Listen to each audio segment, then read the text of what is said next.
Spotlight. This week we've got Luigi's Mansion, which is really important because this week is the 35th anniversary of Super Mario Brothers. So later in this week, we're going to be having some shows themed around Mario Brothers and showcases of Mario runs. So if we're going to do that, well, we got to save him first in Luigi's Mansion, right? So we're going to be showing off Luigi's Mansion 2 to start with. Just any percent. This is a bit of a longer run, not one that gets shown off as often, which is kind of the point of the community spotlight. And after that, we're going to have a Luigi's Mansion 1 any percent run, because there's some new tricks in that they wanted to show off. And we figured that would be a good combination spotlight here for you all today. As a reminder, the community spotlight is a show of community suggested games, focusing on games and categories that you might not see as much. So if you have a game you think would fit well on this show, you can type !spotlight in chat, or you can go to gamesdonepquick.com/hotfix/spotlight-form and let us know a game you think would be good to show off.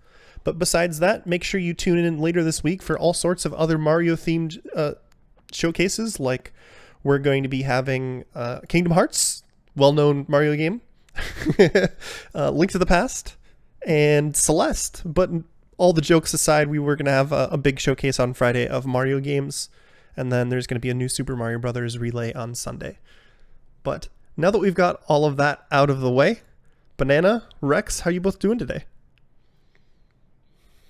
I'm doing all right.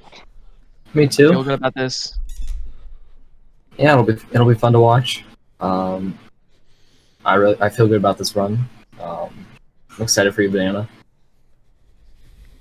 Yeah, so I'm the current world record holder. Time's like 3 hours 48 minutes. The estimate is 2 hours and 48 minutes. The estimate is 3 hours. I should be able to beat under 3 hours.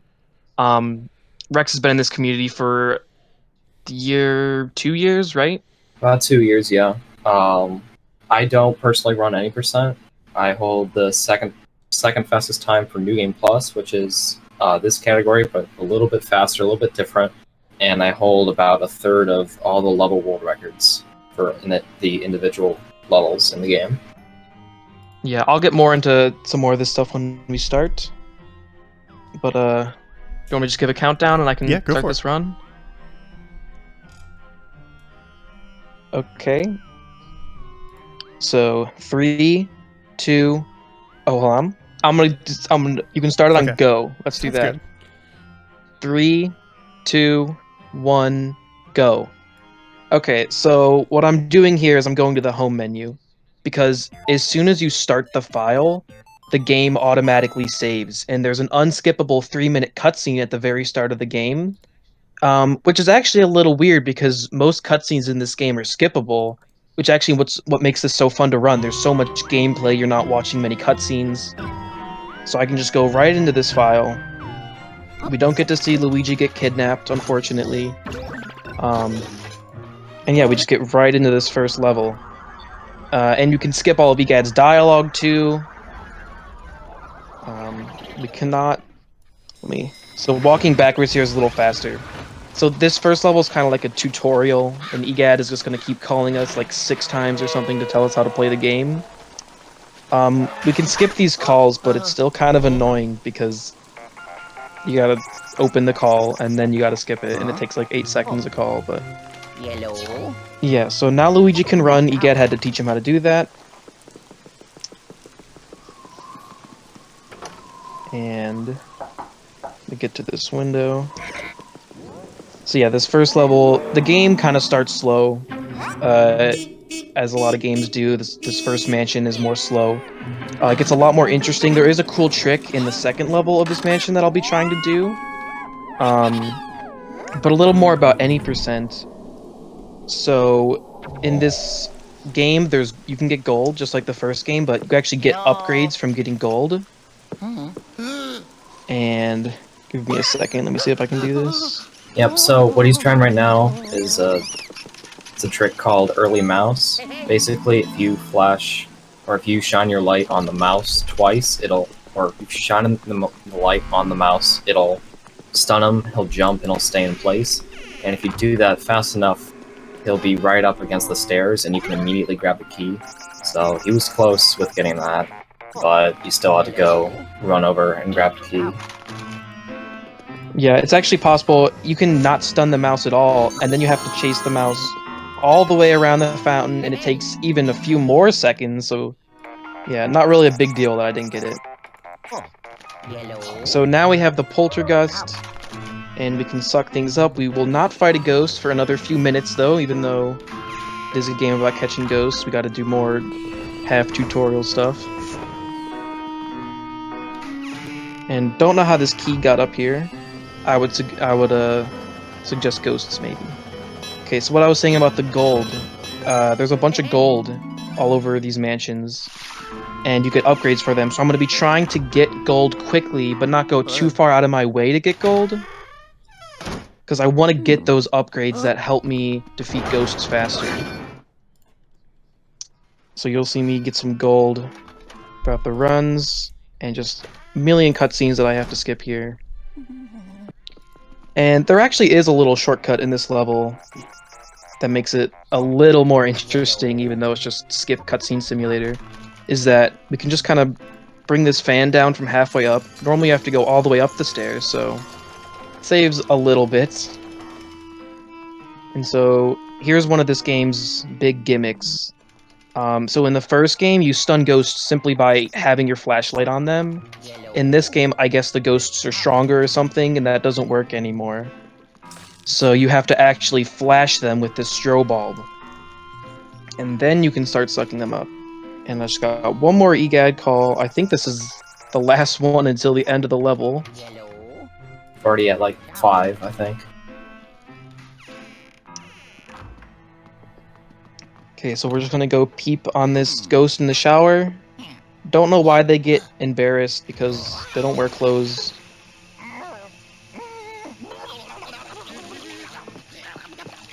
So yeah, a lot of this game is you get the thing so you can go to the place to get the other thing, so then you can go to the other thing, which allows EGAD to call you, and then you can do the other thing.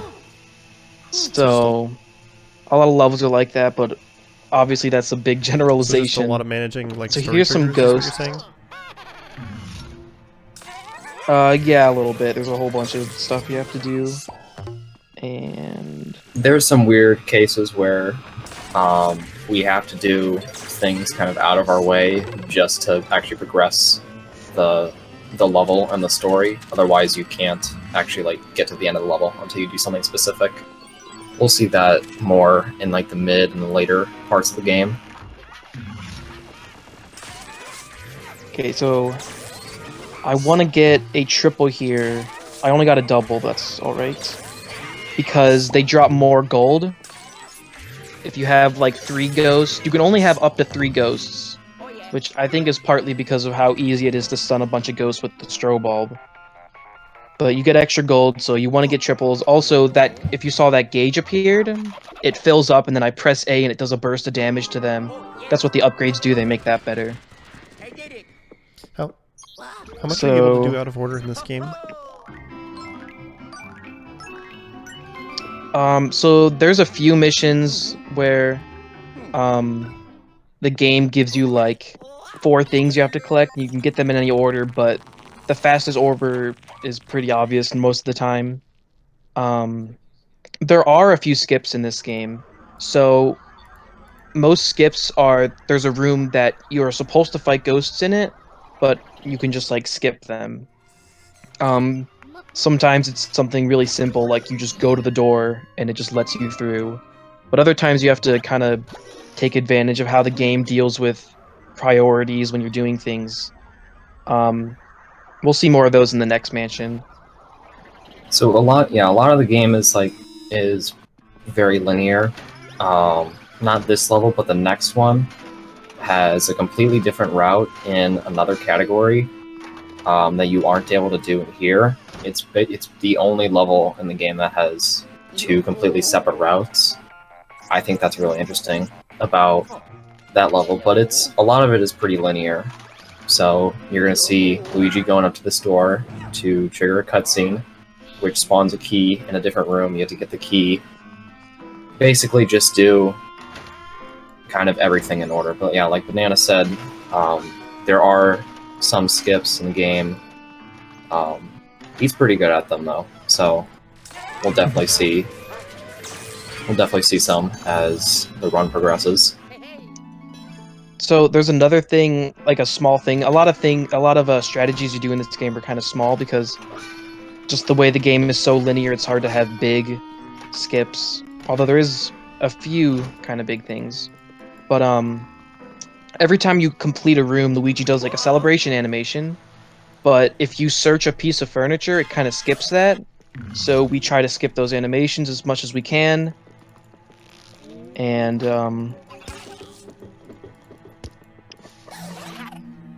yeah, I'm gonna try to do it on this banana peel. So yeah, normally Luigi would celebrate, but he slipped on the banana peel instead, and it's just a little faster. You can skip a lot of animations like that, and I should hopefully skip an animation later in this level that allows me to do something kind of cool. We'll see. But yeah, we're gonna see some different ghosts in this level. First game is a lot more varied, but these ghosts are still have more personality to them than in the first game.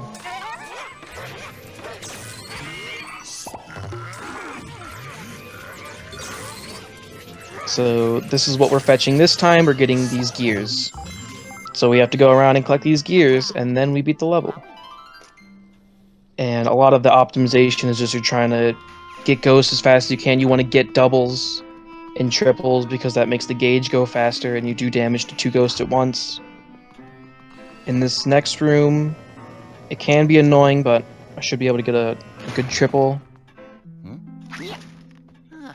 So the basic story of this game is that this one hidden villain, no idea who it is, he breaks the dark moon. It was full, and he split it up into multiple different pieces, and that causes the ghost to become hostile. When the dark moon is completely together, they act super friendly. So Luigi is basically on a mission to collect all of the dark moon pieces back. So the 5 different mansions that are in the game, the levels take you throughout the story of trying to figure out where each individual piece is in the mansion, and there's certain things that you need to do in order to actually be able to figure out where the piece is hiding. And every mansion ends with a boss fight where you finally get the piece. Yeah, and we may or may not save Mario, but we don't know that yet.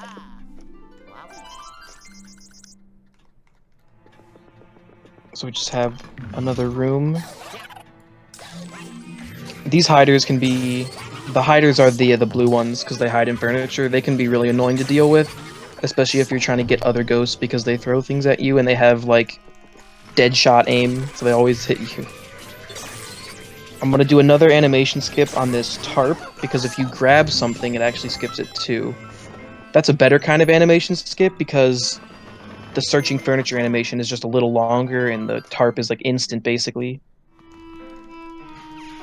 So we got the 3rd gear and now we have to get this key that we actually are going to use a little bit later. We don't use it immediately. But in this next room, I'm going to be... It's the same thing, I'm just trying to capture the ghost fast, but I'm going to be trying to do what we call EGAD storage. So you can actually get an EGAD call to appear, and you can walk around with it being active. And this has a few weird effects. We don't really use the weird effects in this level. We'll use it again with the weird effect. But basically, if EGAD calls you while you're in a cutscene, so for this example, we're going to use a door unlocking cutscene, his call will appear, and you will be able to walk around with his call. And what we're going to use this for in this level, if I can get this gear to go over there, please. There we go. Okay, there we go. So when EGAD has a call up, he can't call you again. And I'm going to be getting something called a gold bone, which basically just gives me a bunch of gold. And EGAD normally calls you... Hold on. EGAD normally calls you when you get one for the first time. But because we have this call open, we can skip it. And there we go. So you get a gold bone if you have 200 gold and you search an object. And the object has nothing in it. However, the object I just searched had a mouse in it. So I didn't get a gold bone, so I had to move to another one. Not a big deal, but it's kind of unlucky because you're unlikely to get critters in objects you search.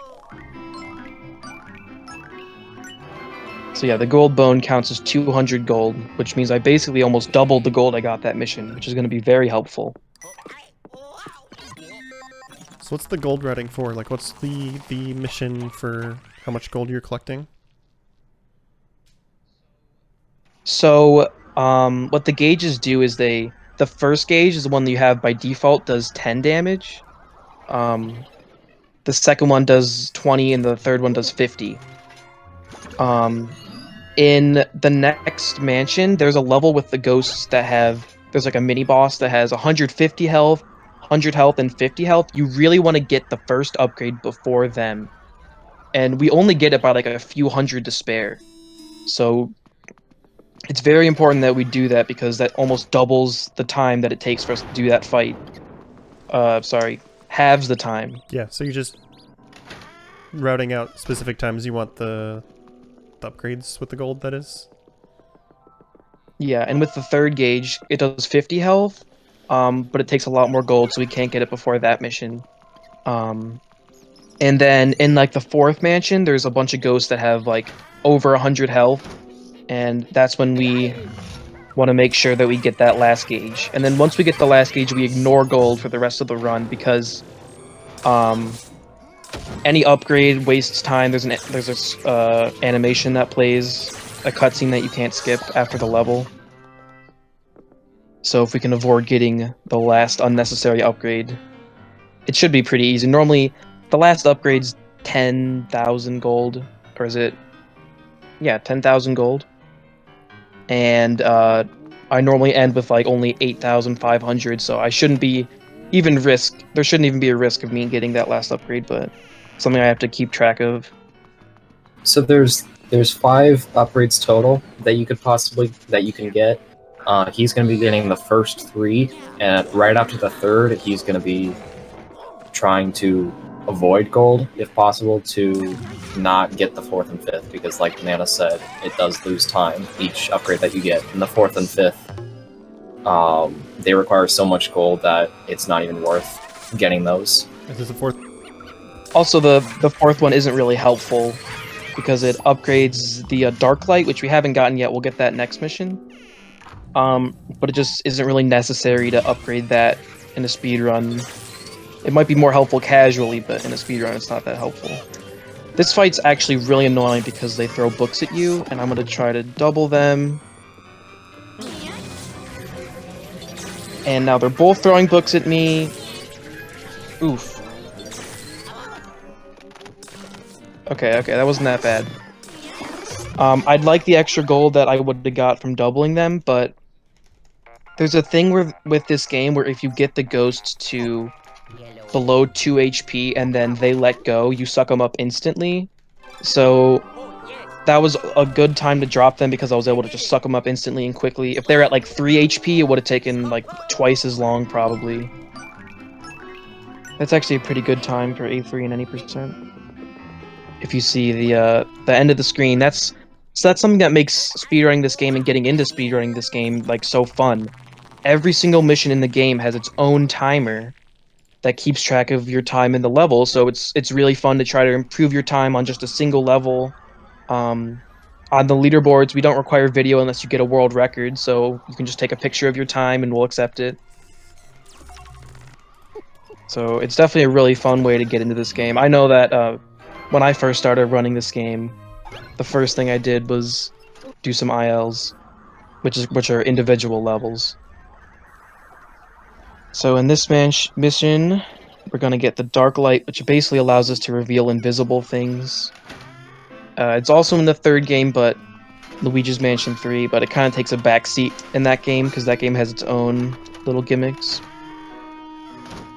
So this is the first level that kind of has this significant RNG, which is just randomness. And it can get really bad in this game, but for here, part that makes it annoying is ghosts can spawn in random places. So I can get this double easily, but the next two ghosts are going to spawn randomly.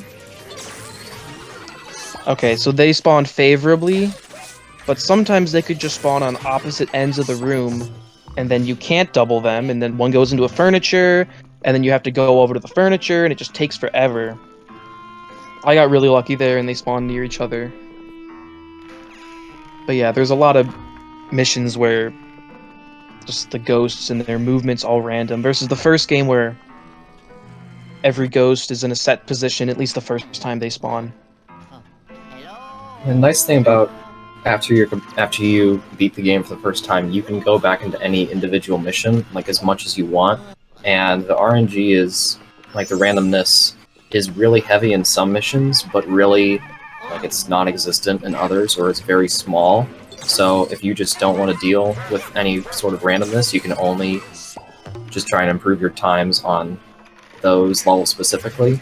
So it's never like a huge problem you're always going to have to deal with, is the randomness. And that's another thing that makes this game really fun to run. Yeah, there's one upgrade in particular. It needs like 20,000 gold, so it's like impossible to get an any percent run without wasting significant time. But it basically like doubles the power of your vacuum, and so it's really fun, especially casually even, when you unlock that, to just go back to all these old mansions and just beat all your times, because it'll be really easy because your vacuum is just twice as strong. That's why some people like the New Game Plus category, because you get to start with that upgrade that makes capturing ghosts really fast. And I got a slow animation. Occasionally when you pick up things, for whatever reason, the animation of it just kind of, not pick up things, but like all animations, basically, it can just play twice as slow. And it's kind of inconsistent, and it's really annoying, but... And we don't have an exact theory as to what causes that, but if you play the game, you'll notice, like, you'll see, if you press B, Luigi's running pretty quickly, but when you have him running against a wall, he's going a lot slower. So we think, like, that slow down time somehow goes into the animation, which causes the animation to be slower. Usually the slow animations happen when you happen to run into something, like right before the animation plays. So this room is really annoying with RNG, and I want to pick up a gold bone. Just like, it's like a free 200 gold for not even that long of a commitment, so we want to get those as long as they're convenient for us. And then, so you saw us use the dark light to reveal invisible things. It also is the way that you fight boos in this game. So the boos will hide in something typically invisible. Wow, that's really good RNG. And in this room, he always goes right here. But in other rooms, he can be annoying. But luckily, in most categories, you don't have to fight almost any boos. You get this one, and you get one other boo that's required for the mission. Unlike the first game where you have to get 40 of them. So that's good, because they're very random. Every time that you reveal them, they can like choose a random direction to go in, and bouncing them might as well be random, because you're sending a sphere along a bunch of different shape geometry, and it just goes everywhere. And especially with the more HP the boos have, they can just bounce around, and it's hard to keep track of, but an any percent in New Game Plus is not a big deal, and 100% you have to get them. Don't forget to reset here. Yeah, so I said most cutscenes are skippable, but whenever you like unlock something, then you can't skip it. So, and as soon as the save icon appears, I can close my game.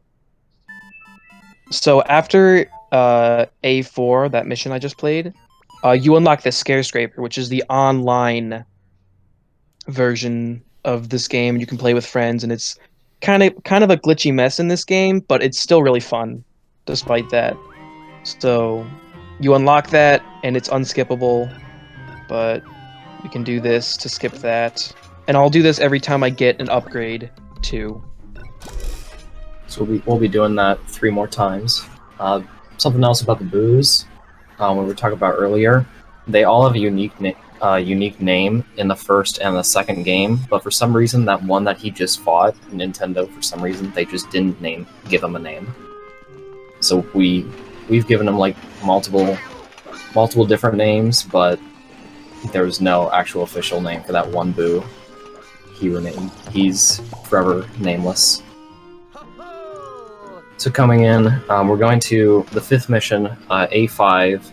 The goal of this is to burn down all the webs. Why do we exactly have to do this? I don't know, EGAD tells us to. So there's... Most of the rooms always have webs in them, but there's 2 rooms that webs can appear in random, and that changes every single time that you enter the mission. Also, where the ghosts are located, there's 3 ghost rooms. That is also random, and the amount of webs that you actually have to suck up in order to finish, that's also random. So this is one of the heaviest, like, RNG or luck-based missions. So there's one room in particular we don't want webs in, and that's the study room, just because it takes so long for us. We have to go really out of our way to get those webs, so luckily Banana didn't get it. Another thing we're also going to be hoping for is that no ghosts and webs appear in the same room. So, for example, like, he's in the dining room and so are ghosts, but he doesn't have to fight these guys because we're just getting the webs. And the game only counts a room clear of webs when all ghosts and webs are cleared. So we didn't even have to worry about dining room because no webs appeared there. So that was lucky. Just grabbed a web through the floor. Yeah, that one's weird. Hopefully we don't have to experience any ghost fights. That would be really lucky. I like how casually Luigi just sets fire to giant webs in a hallway. It's like, that's looks dangerous, Luigi. It's probably really hot if you think about it, because like fire's hot and he's like right next to it. So like that's got to be burning off his eyebrows, you'd think. Especially when you walk through the web while it's still burning like that. Yeah, we just run against the collision until the game decides that it's not there anymore. So eyebrows get singed. The fire itself never actually hurts us. It's just the critters that sometimes spawn from the webs or are right next to them. Yeah, the giant, massive spiders that are like the size of Luigi's head. Also, there's hundreds of them. But don't worry, they only do 5 HP. Which, if you think about it, is like a 20th of Luigi's health. And imagine if a spider touching you did a 20th of your real-life health.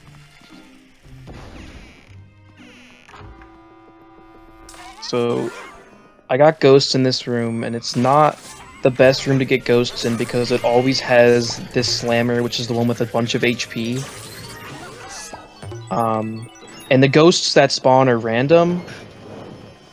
So, but it's not a big deal. In fact, it's actually, it's not as upsetting in any percent because you do get extra gold. Like, all this gold I have, I wouldn't have in...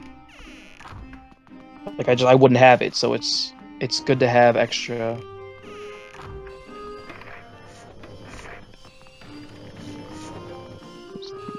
There they are. Yeah, and where the webs spawn inside each room is random, so we just kind of have to memorize where the webs can spawn. And then check all those spots. Some of them are really hard to find, especially in that room, parlor. It's really hard to see some of the webs because they blend into the wallpaper. And given how little money the spiders give, you're not really going out of your way to get them, right? No, they drop a measly 1 gold, which if you think about it, where are they holding that gold? They're tiny, and there's you know, pretty sizable gold coin that they just have inside of them, I guess. But yeah, one gold isn't very, in the long run, not very helpful to our gold endeavors. There's 3 types of things that can give you gold. There's the coins, which just give you 1 each. The bills give you 5, like dollar bills. And the gold bars give you 20.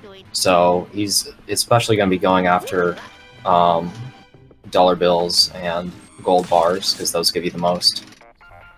Yeah, so right here I did something, so EGAD is typically respectful if there's money left. He doesn't call you because he wants you to get that money, right? But as a speed run, we don't really want that. We want him to call us as soon as possible. And so I want to get that. There's like 100 gold in that safe, and I want to get that gold. But EGAD, he'll wait for me to collect it.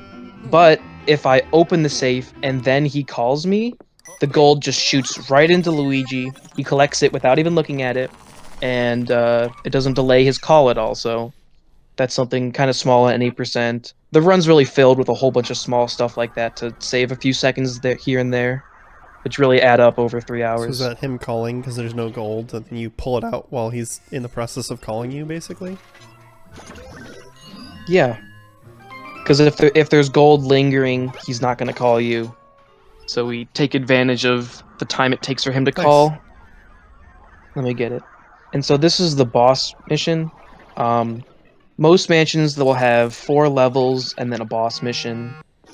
And the boss missions they're bosses, so they're a little different than the other levels.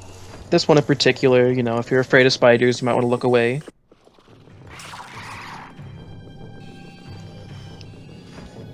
But yeah, this fight is, it's kind of difficult to figure out what to do casually, but it's very straightforward in a speedrun. But the hardest part is the, while you're pulling that thing back, spiders can attack you. Like, they fall at random, basically. And if they hit you, you drop it, and you have to go all the way back to the spider to pick it up. So that's what is the biggest fear for this level. So that guy that came out of it is a possessor. He's technically possessing the spider. So technically this is actually a real spider, and it's only being possessed by a ghost. It totally just like actually existed before it was possessed, but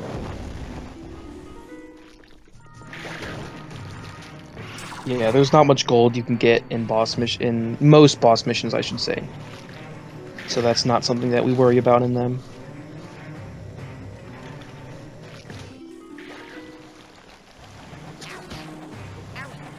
So the main idea of this boss is that the giant spider, or the mama spider, hangs on that large web in the back, and we want to burn that, which causes the spider to fall, and we're able to deal damage to the possessor.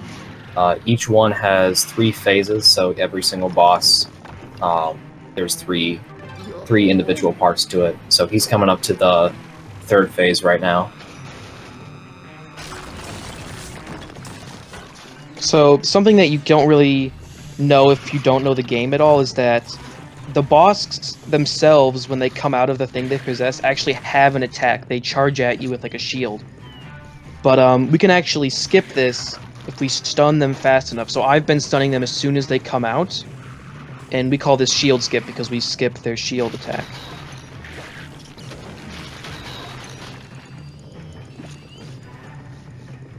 Oh, okay, that's good. So that's actually kind of a little skip.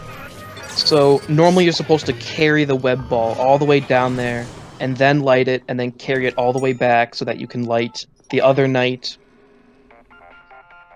which then you can pull the back thing into it. But if we keep the web ball lit on the ground, so something I should say is that if you're holding the web ball and it gets lit and then you let go of it, it'll disappear. So obviously that's not what we want. So we keep it on the ground so we can blow it all the way to the back wall to get it instantly. But this is actually a little difficult in any percent, because with that one upgrade I said that makes your vacuum twice as strong, it actually makes it blow twice as strong too. So you can really launch that web ball. So it's really easy to get it into the spider before she does her big attack, which would break it. But I got it, so happy about that. We got our first Dark Moon piece. It's going to be a cutscene. We are able to skip this one, and we're going to be going on to the 2nd mansion to find the 2nd Dark Moon piece that is missing. Yeah, this actually has the first skip in it.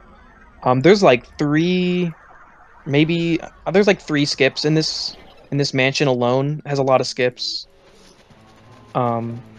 This one's probably the hardest of them. This is one of the hardest skips in the game, actually. And so something with this game and skips is that most of them are only one try, as in you have one attempt to do it, and if you don't do it, then you have to fight the ghosts. Otherwise, you get to skip them. There's only like one skip in the game where you get to try it over and over again, but that's in the next mansion. So I talked a little bit about animation skips, but there's another thing. A specific rule is that if Luigi is getting specifically the scared animation, but he is in invincibility frames, then it'll skip the scare animation. We're not entirely sure why. It's kind of specific that it does that, but it's possible that if that happens if I get a critter to spawn in one of the furnitures, then it makes this really easy. Otherwise, it's kind of hard. Okay, I got it. Right? Yeah, I got it. Okay. So basically, So what he was Luigi trying to do was... Sure. You can explain it, it's fine. Okay. So as you just saw, that room was completely dark, and I just kind of ran through it, and if you don't know the game, you don't really know what just happened. But basically, the game is supposed to scare you 3 times. Each time that a rack of plants and pot stuff fall over, it's supposed to scare you. And after the second scare... I'm sorry, I'm pretty sure it's the third scare, but... So I think how it works is that each scare sends a trigger for the next scare to happen. It's hard to explain, but basically, I skipped the scare animation of the second one, which allowed me to skip the scare animation completely of the third one. The thing didn't even fall over, which then didn't set the flag for the ghost to spawn, and then I just left the room. That's the simplest way to put it without trying to get out the protractor and explain metaphysics or something. We're not gonna have Professor Banana giving us the advanced mathematics on Luigi's Mansion. No, I haven't gotten my PhD yet. That wouldn't be legal. Dang, maybe in a few years. Yeah, give me a few years. Oh, these mice are being really difficult. They keep running into me, and when they run into me, I drop the ghosts. And then... Have you tried the telling them to ghost... stop? Oh no, I did not try to tell the mice to Does it stop. count as a double if you capture them in the same suction, but they don't get captured at the same time? Okay. Yes. So, as long as you got the 2 ghosts at the same time, it's gonna spawn that bonus for having 2, the gold bar. The reason we want a double 2 besides the gold is because it fills the gauge faster, and if we get one before the second one in the same suction, then that fast gauge only happens for the first one, and it's technically not as fast. So, like, I would have liked if I could have held on to both of those slammers in there. But unfortunately, because of RNG, they went in opposite directions and they pulled themselves apart. So something that he did with that greenie, it was kind of fast. When you go up to the bucket, he spawns for the first time, and for some greenies in certain missions, when they have the helmet on their head, like right as they spawn in, you can flash them immediately. Not flashing them there causes them to like float away, and then you have to use your dark light for them to lift the bucket up against their head. That causes them to reveal their face, and then you're actually able to stun them. So that was a little skip that he did right there. Yeah, something I didn't explain, which I meant to, was that the greenies, while most ghosts are pretty simple, the greenies actually can hold a variety of things. So in the first mansion, there were some with sunglasses on, there were some that had a rolling pin. and other things like that where they have weapons. They're the only ghosts that can do that. But yeah, the specific one we just fought, the bucket head, is you can't stun them while they have the bucket on. So you either have to wait for them to reveal themselves, or you can, which is something a lot of casual players didn't know, you can use the dark light to make them reveal themselves, which we might do later in this run.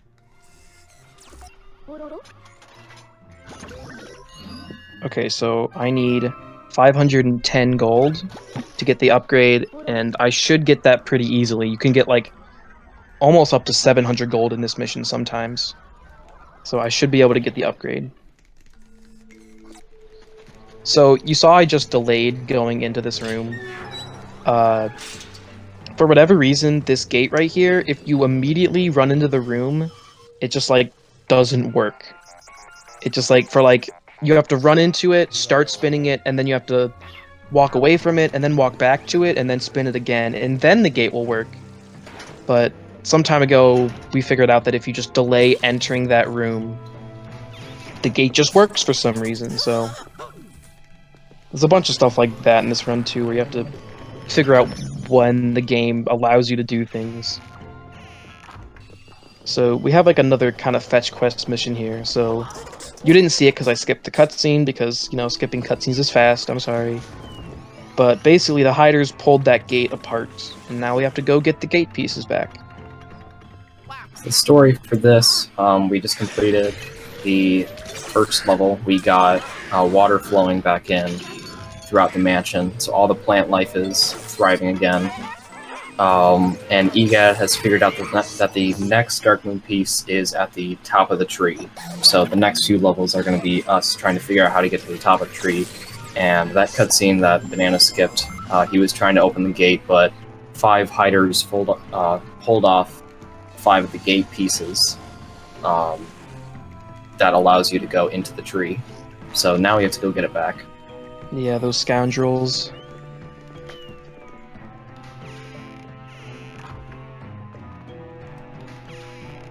It's not happening.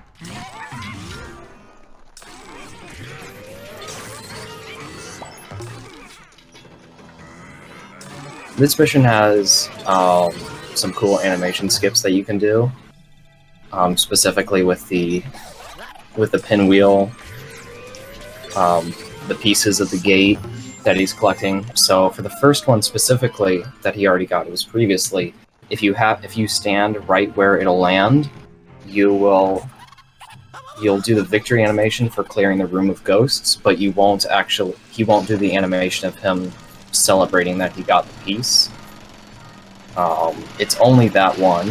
It's weird. I'm not sure why that works, but it does. I actually learned recently why that works. So, never mind. in the sewer, which is a room over there that we're gonna go in next mission, but only for a tiny bit. There's actually a boo in there, and if you get that boo, then Luigi does a normal celebration, which is what he just did there. Versus if you don't get the boo, Luigi does this special, like he takes his hat off, kind of Mario 64 style. And for whatever reason, that special celebration animation skips the pinwheel vein animation. This game has weird priorities when it comes to animations.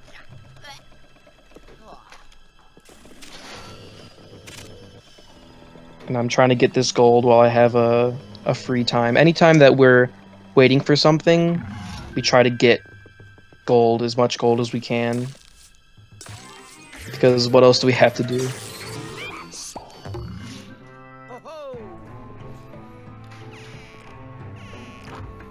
Yeah, we're scaling the gimmick of this mansion is that it's like 2 towers side by side, and we're scaling 1 tower, and then at a few missions we're gonna scale the other tower.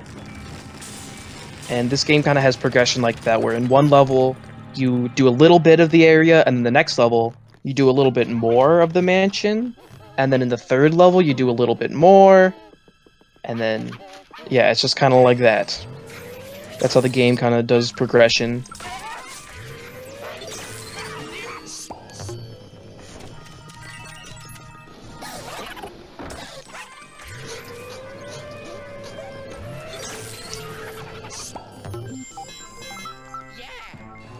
Okay, so we just have one more room to go. And then I'm easily gonna have enough gold. I have over 400, almost 400 now, and I'm gonna get 200 from a gold bar, gold bone that I'm gonna grab pretty soon. So I'm gonna have over 600 gold by the end of this mission.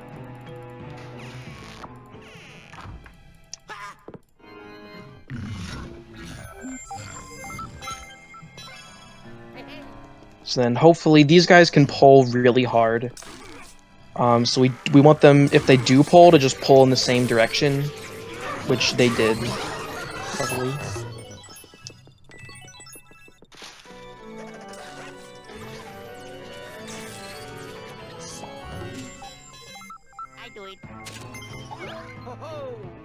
Okay. And that's the mission. And I will have to reset because I got enough gold for the upgrade. Oh, yes. I did it.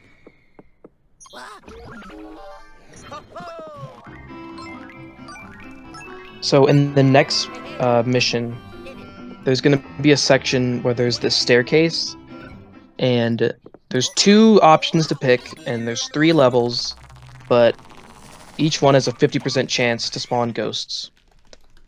And the difference between like best RNG and worst RNG is like over 30 seconds. Can be over 30 seconds. So that would be very unfortunate if we got worst possible RNG, which is a 1/8 chance.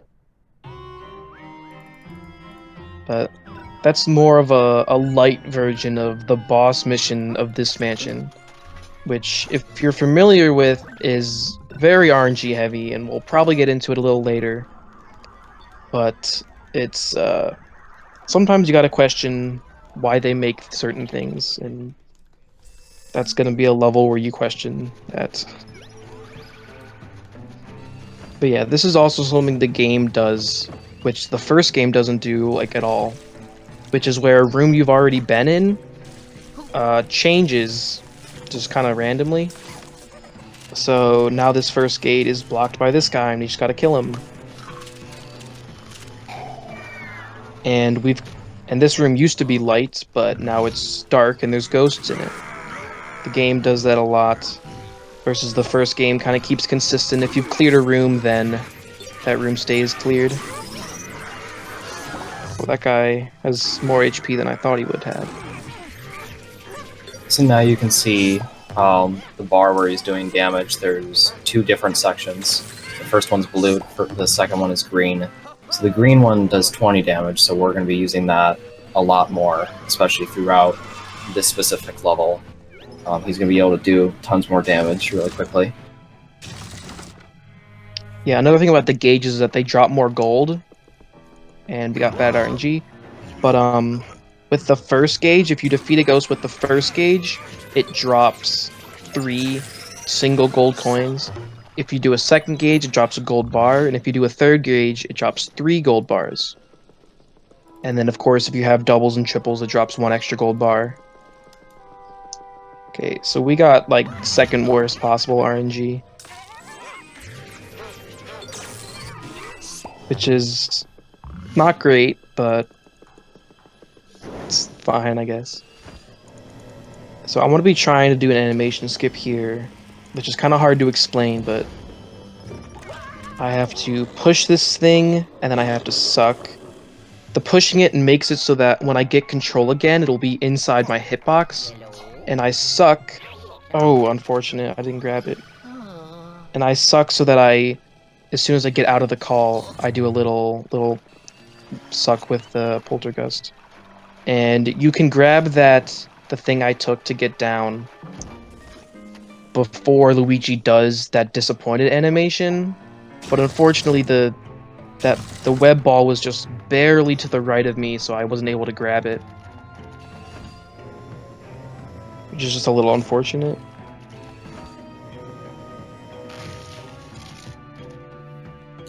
So another thing about this mission is that we're gonna save Toad. So Egad, being the businessman that he is, uses Toad's to do all of his manual labor. But they've all been kidnapped, apparently. So By we the have to ghost, free not by them. Egad. What was that, Rex? By the ghost, not Oh, okay. not Egad. Yeah, Egad did not kidnap them. We think. The game never tells us. Come on. So But yeah, there's- the toads are kind of whiny and very annoying. But this mission is not that bad because you don't have him for that long.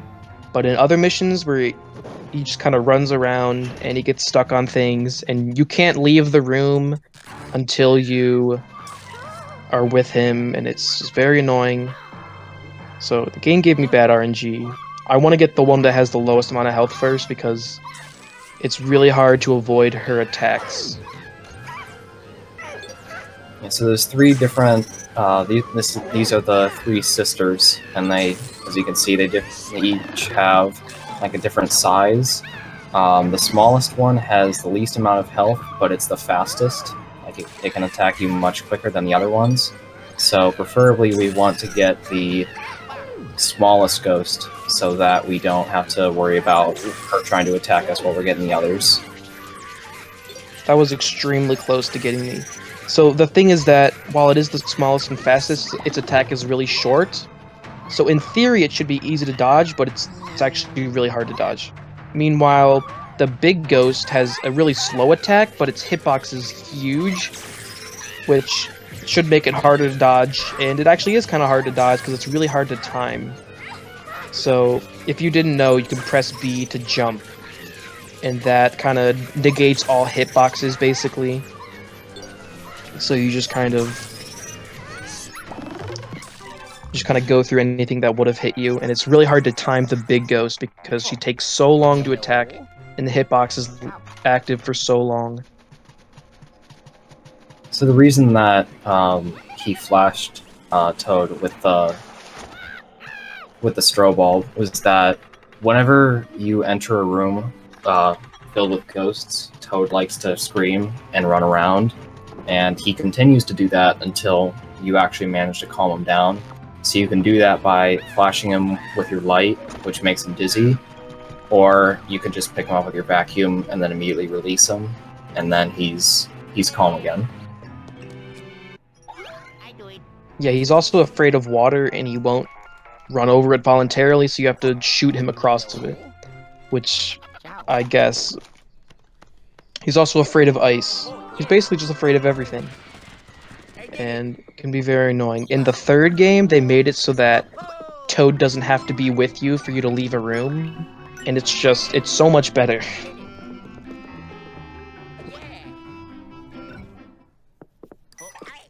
Yeah, there's 5 Toads that we're gonna see throughout the game, and the first 3 are in specific levels that do not help with them. So that one that we just helped, that Toad specifically has a fear of water, so he does not like to be in water. We're gonna see another one that's afraid of clock pieces, which just so happens to be the level with the most clock pieces. Egad, I don't know why you decided to torture these Toads, but he's doing it. And It's then actually really messed up because this Toad's like, yeah, my biggest fear is clocks, and Egad sent me to the place literally called Old Clockwork. Like, that just shows you how much Egad cares about his employees.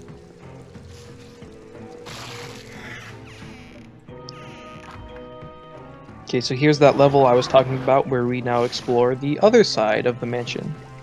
he's coming up to another skip. This is definitely the easiest skip of like the major ones we have. If you have a copy of this game, I guarantee you'd be able to get it. It's coming up in the next room.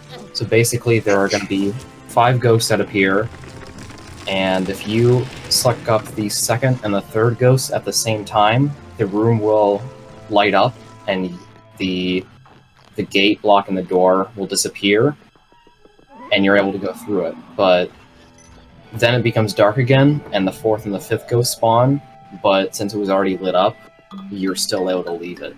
So we're going to see that. he's gonna get. It only like kind of lights up, but like half lights up, and you'll see it. What I mean.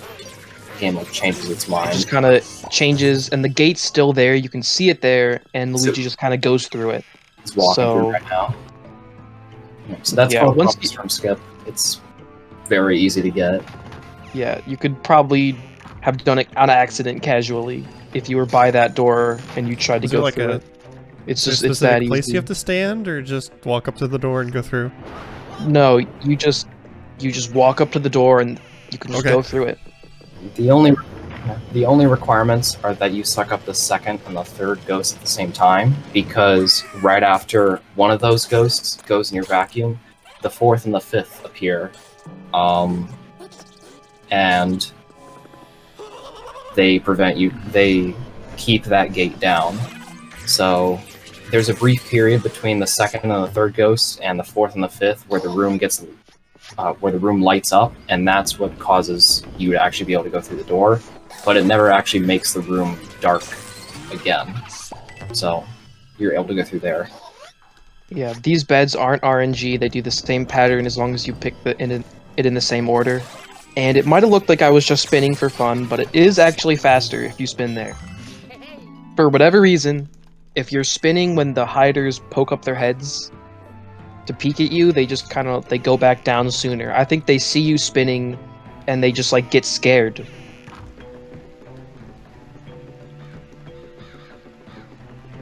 Yeah, so we're gonna be getting something called a balloonberry, which is kind of what it sounds. It's a balloon, but it's kind of a berry, and it reminds me of bubblegum more like, but it kind of just allows Luigi to fly.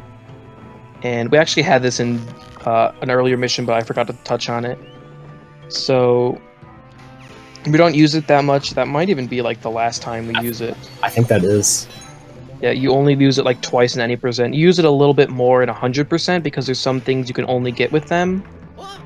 But it's interesting because it's one of the most glitchy things in the game. You can use it to get out of bounds almost in any room that there is one of them. You can just a lot of times you just go into a corner with a balloonberry and you blow it up and you just kind of end up out of bounds. It's a little bit more complicated than that, but like I'm not really exaggerating when I say it's extremely glitchy. Unfortunately, we've found many different ways to get out of bounds, but still nothing is really useful for the run. Maybe we'll find something like that one day, but it would probably have to be with those berries, chances are. You can also go out of bounds with the buckets that you fill up with water, which you've probably seen earlier in this mansion, but that's way harder to get out of bounds in there. It's way more finicky. Yeah.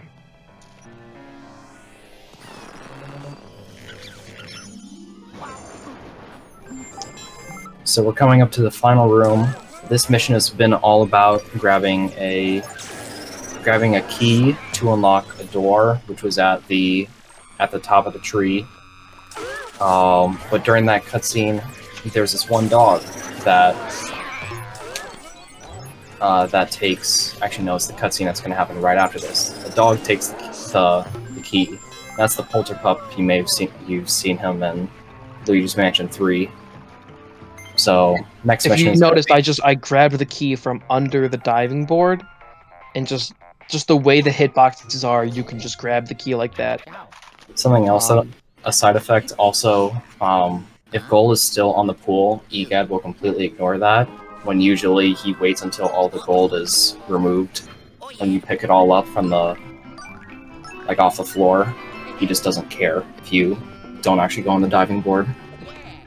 Yeah, a lot of missions vary. For example, in the boss mission of the first mansion, there was some gold on the floor, but EGAD didn't care and he called me. However, if you go to a boss mission in a later mansion, there can be gold on the floor and he will wait to call you. So the game is very inconsistent with calling you when there's gold. But most of the time, if there's gold, he'll wait.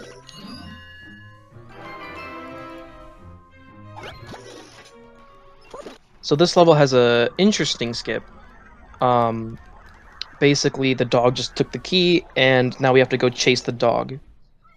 And you can see the dog right there, and there's a whole cutscene, and then we skip the cutscene. So we're just kind of chasing the dog. This is called it's called a polterpup.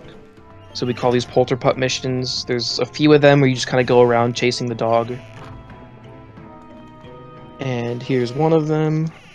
And usually, when you're playing casually, you'll use your dark light because his paw prints are shown on the ground, and you need to use the dark light to reveal like which pieces of furniture he's hiding in.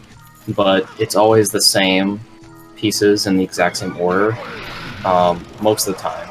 So for a speed run, we just run to specific spots. We already know where exactly he's going to be, so we never have to use the dark light for him specifically. Yeah, in the Scarescraper, which is the online multiplayer, there's a polterpup mode where they spawn is random, and that's when you're going to use the dark light more. But in the just these full game runs, we know exactly where he's going to be. Sorry about that. And this guy managed to grab me. Didn't manage to mute in time.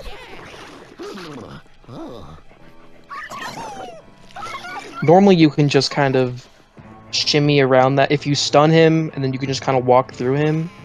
But unfortunately I pressed the B button to run too early, and so I ended up jumping, and then I ended up ending up inside the guy's hitbox, and then he grabbed me, and that was that. A little slow, but not a big deal. So this next room has a skip. Basically, the door across from here becomes active when the room lights up. However, there's ghosts that are supposed to spawn and kind of stop you from going through the door. But there's a spot near the, I don't know how you would describe it, but like the top of the room where you can get to the X before the ghosts can block the door. And once you press X on a door, like, you're going through it. That's just kind of how the game rolls. So, but the ghosts, they're still going to spawn, and they're going to try to scare Luigi, but he'll get through the door, and then he'll get scared, and you'll see. There we go, they spawn, Luigi doesn't care, and then he gets scared. But yeah, we skip those ghosts, and it's actually good because that big yellow ghost has 100 health, and he takes forever to go down. Something interesting about that skip is that if you can't actually go back through that door, like if you skip fighting those ghosts, you can't go back into that room. It's now blocked off.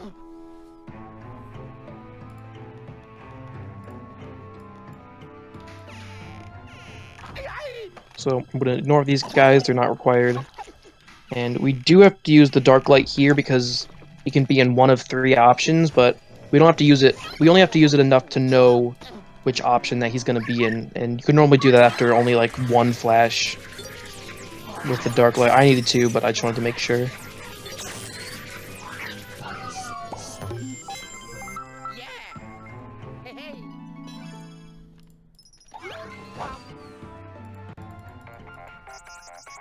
Okay, so we beat that one. Now we're going to this notorious boss mission.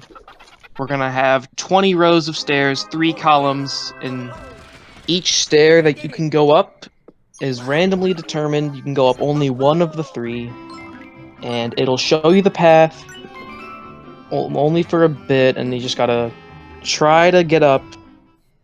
There is a skip where you can go up the entire staircase without like going up the right way, without looking at the RNG. You go up like the side. It's very inconsistent. I'll probably try it once just because in order to do it you have to fall down the staircase, and you normally fall down the staircase once or twice anyway. So maybe I'll get it, that'd be kind of cool, but it's very unlikely. It's very inconsistent. But yeah, I'm gonna try to be quiet and concentrate because I use sound in this mission.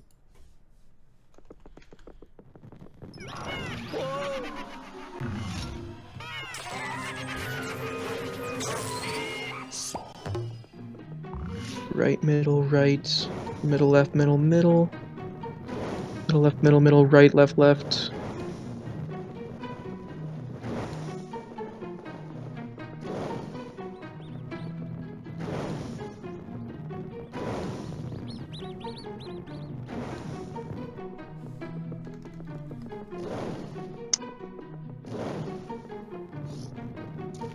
Okay. I set it up really quickly, but basically you just kind of walk up backwards and at a weird angle and slowly, and it just sometimes it lets you just walk up the staircase. As I said, very inconsistent. I wasn't expecting to get it. I actually did get it in the 100% in the any percent world record, and that's kind of scary. I gotta focus. Looks like right, middle. Right, middle, left. Right, middle, left, right, left, middle. Right, middle, left. Right, middle, left, right, left, middle. That looks right.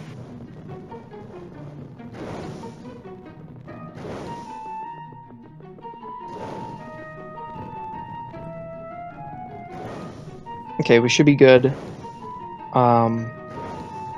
It can be kind of stressful, especially if you're in a speed run and you're on a good pace, because if you get bad RNG and you can't react to looking 8 miles ahead to see what it is, then you could lose over a minute in this level, and that's very scary.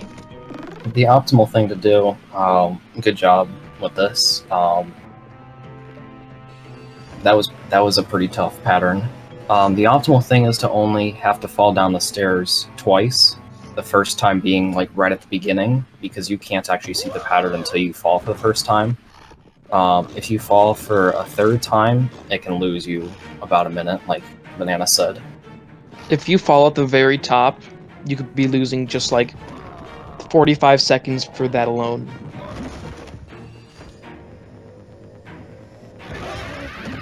So I'm doing shield skip here again.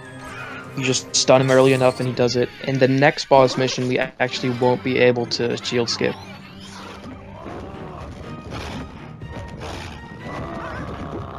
Okay, So yeah, we have this... I guess this you could call this the real boss fight, although the boss fight is the staircase. But, oh wait, this guy is also a staircase. I was gonna say. You know what I mean. The really long staircase that has horrible RNG that makes your heart rate go up 20 It was really beats. impressive that you were able to string off these long sequences and remember as much as you did. I struggle with that type of stuff. Like, remembering long sequences. I know, a lot of people in the community say that I'm very good at it. Yeah, it's hard. It's very hard. You gotta like get used to looking up ahead and be like, is that 4-pixel gap one, or is that just my mind? And it's very hard. I've done it a lot though, so I have a lot of practice doing it. Practice definitely helps with this. Human mind is only can memorize like 7 things, but after that it becomes really difficult. And if you want to go up the there's 20 staircases total, so in order to go up it just twice, you have to do like 2 sets of 10. If you memorize more in the beginning, like you can get like 13 stairs at the beginning of the mission, you only have to worry about 7 the second time.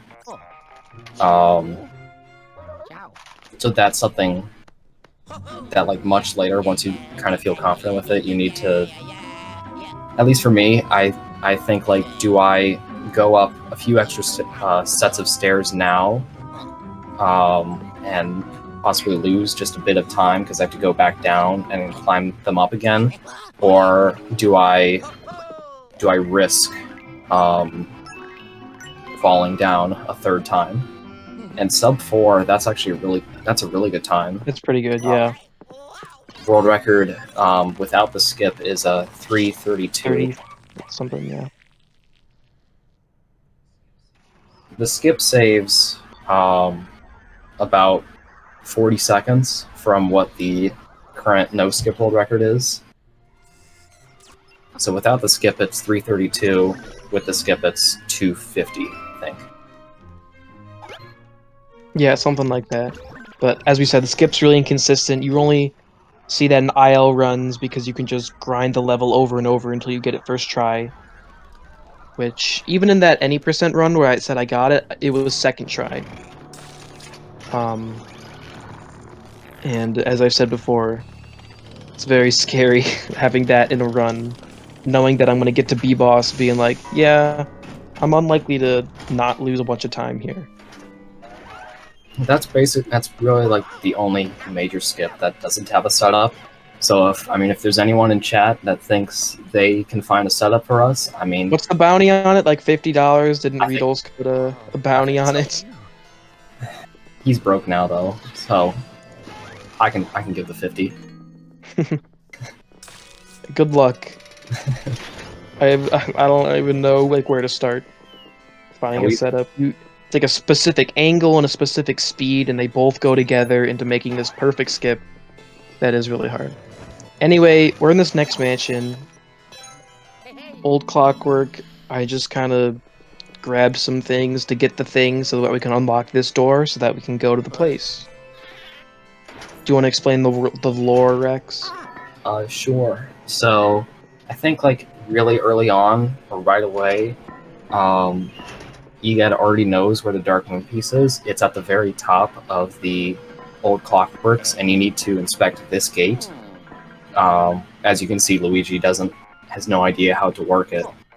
And then Egad tells you that there's some pieces missing. And he's like, there's a compass that'll help tell you where the clock pieces are. Then you can use those clock pieces to actually scale the tower. So this first level is getting the compass, and then the next 3 or 4 missions. That's just for actually collecting the clock pieces. So you get the compass in this mission. Next mission, do you even get anything in the next mission? It's one of the hands, but the Polterpup takes it. Whoops. Forgot what I was doing. So there's a trick so here. it's kind of like one of those fetch quest missions, but every single mission is just getting one of the items. So there's a little trick here. Before Egad calls, you can actually flash that bomb, and he will explode as Egad is calling you. So right when you leave, the sand will instantly start floating up. There is a crash in this specific level, but we know how to avoid it, so it's alright. I guess I can probably explain it later on in the mission. Okay, good. There's another skip trick here, where you can use the bomb right when it explodes that causes that slammer to pop out of the sand. Yeah, normally that slammer he's in the sand, but you can actually use a bomb to reveal him immediately versus you have to like suck up a bunch of sand and it takes a few seconds and it's really annoying. And then you have to fight him on the ground, which is also really annoying because you can get like stuck under the stairs, which makes you drop him instantly, and it's very annoying. But we can manipulate the bombs to where they blow up right above where he spawns on the stairs, and then we can capture him from the stairs. We don't have to worry about any of those other annoyances. Yeah. So come up to the final room, get this one greenie, and then start opening up the wall, but oh no, a sneaker scared us. Gotta get the sneakers first. They blocked off the fan, so we can't get behind the wall. As far as we're aware, there isn't a way past that wall. Like after the sneaker scare, it seems like there's a bunch of invisible walls. But that could be that's a possible skip that I think if there's another skip to be found, I think that's probably one of the greatest. That room has the highest chance. So, yep, we just got the compass. Time for Egad to send us back to the bunker, and then we continue with the missions in this mansion.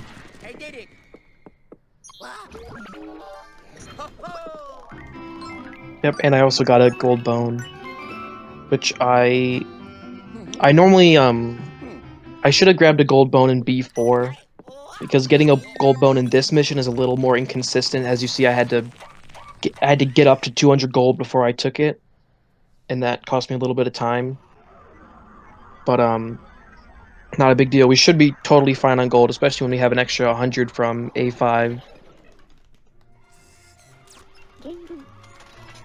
Okay, so I only need 850 gold, and I should easily get that after this mission. But it should be said that this upgrade actually doesn't matter when I get it. I'd like to get it earlier because that means I'm doing better on gold. But I don't actually need the upgrade ever.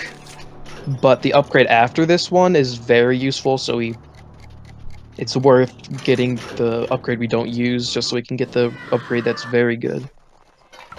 Yeah, this one that he's going to get after this mission, it just increases the duration, like the amount of time you can use the Dark Light, but that's not really useful to us at all. Because we already know where everything is that we need to use the Dark Light on, so we don't need to spend extra time doing that.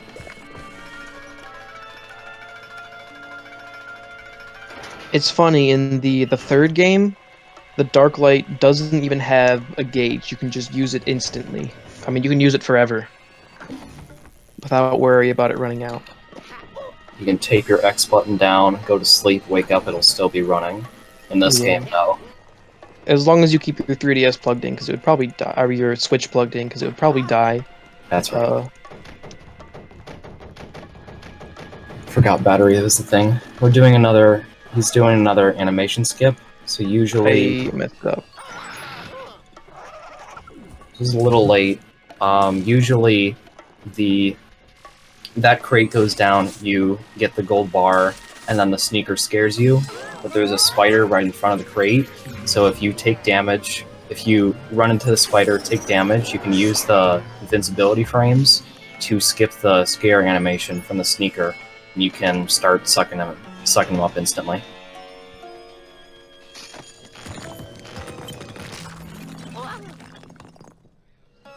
Yeah, I was thinking about Luigi's Mansion 3 and how it has more skips than this game. Which is funny. They have a skip that, like, skips an entire floor. Which would be like if we skipped an entire mission, basically, which we cannot do in this game. Fortunately. I'd love to see a mission like 7 seconds long. It's actually crazy how much Luigi's Mansion 3 has gone down. It's already faster than this game by like 20 minutes or like 30 minutes almost, probably. No, 20. I was looking at 20. it before, it was still pretty long. It's still pretty long, over like 2 hours 28 minutes is like the world record. I don't remember exactly, but the fact that it's so short, and they found so many time savers, like they have more time savers in that run than in this run. I'm a little jealous, I have to say.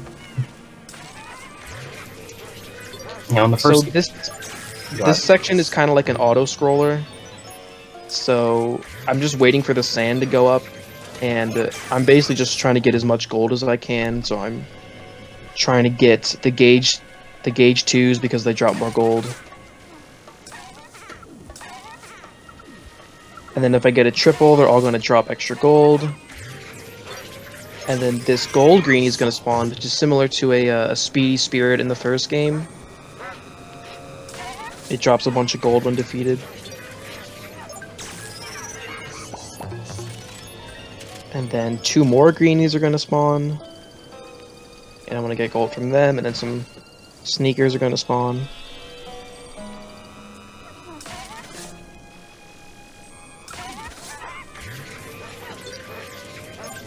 And I should have plenty of time, yeah. So the sneakers aren't going to spawn until the sand gets to the top, so I just have to wait now.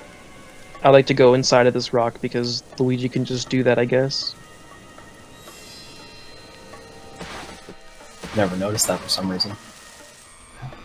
There's a really weird trick where if you die and you have a gold bone to revive yourself, the ghosts will still be coming out at their normal rate, but the sand will be delayed a bit, so it won't reach it won't reach the top until later, and we can actually use that to our advantage, because normally those 3 sneakers, they don't spawn until the sand's at the very top, and you can't leave the room until the ghosts are defeated.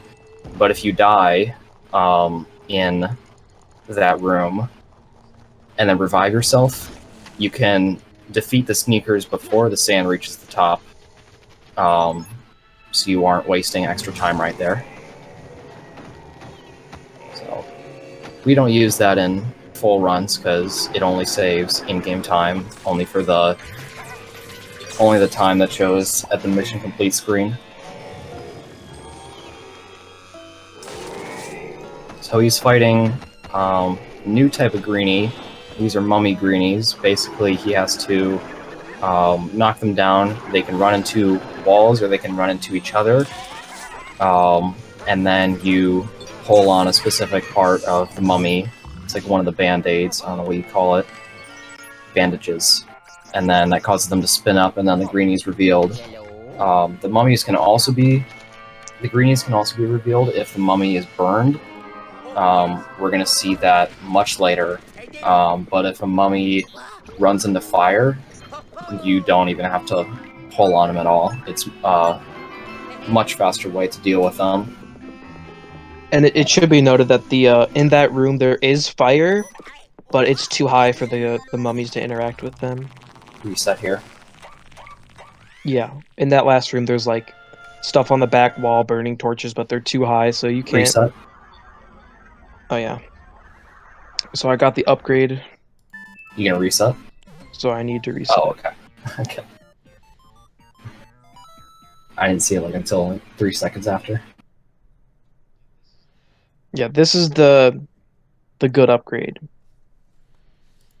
No, this is not the good upgrade. Oh my gosh. This one. Never mind. This is the useless upgrade. There you go. My mind is right. I just took a sip of Gatorade. It takes a second for your brain to reset after tasting the cool, refreshing taste of Gatorade Lemon Lime, available at your local tennis court or something. I don't know. That's why I drink Powerade, so my brain never has to reset. Oh, that's...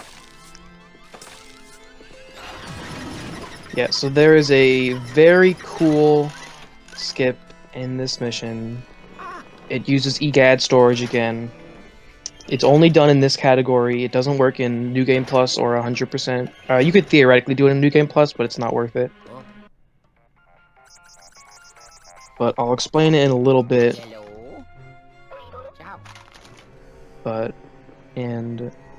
I've done this before, I think, like a whole mansion ago or something, but these balancing beam sections are really easy. You just kind of rock back and forth and Luigi can't fall off.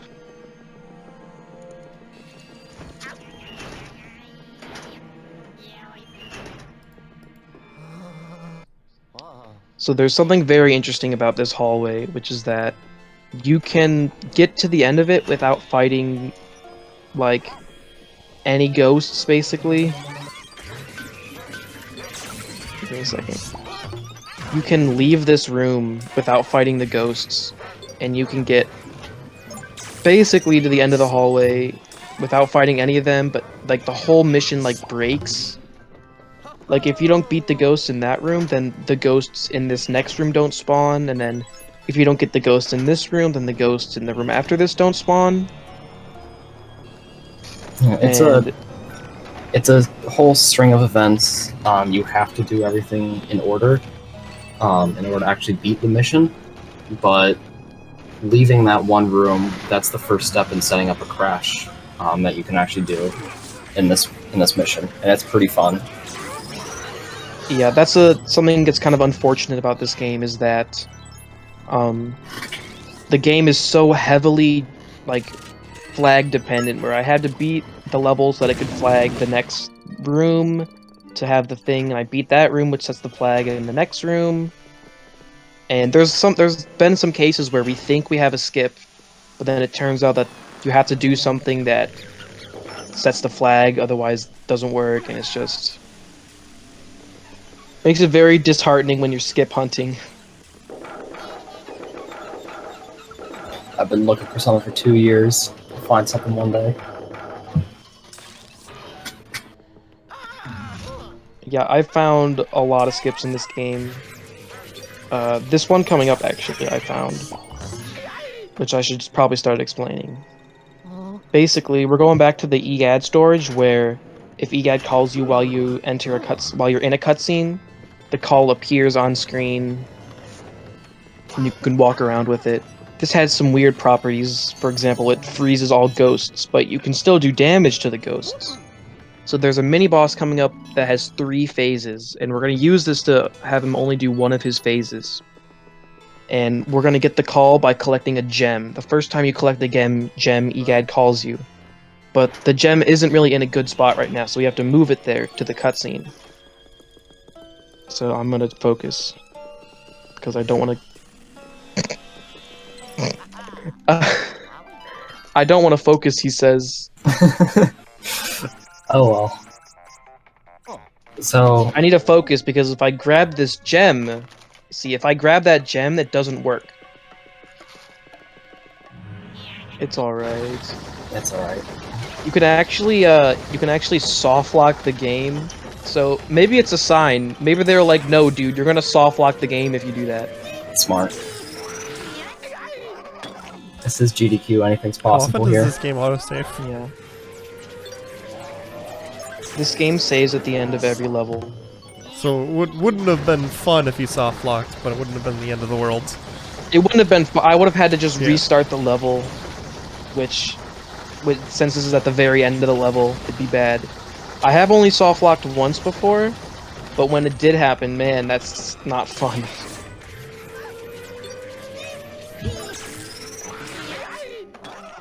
So the skip I was doing saves around 50 seconds, but not a big deal. That's why the run is, the estimate is 12 minutes over world record, so that when I am inevitably very bad at the game, it doesn't matter.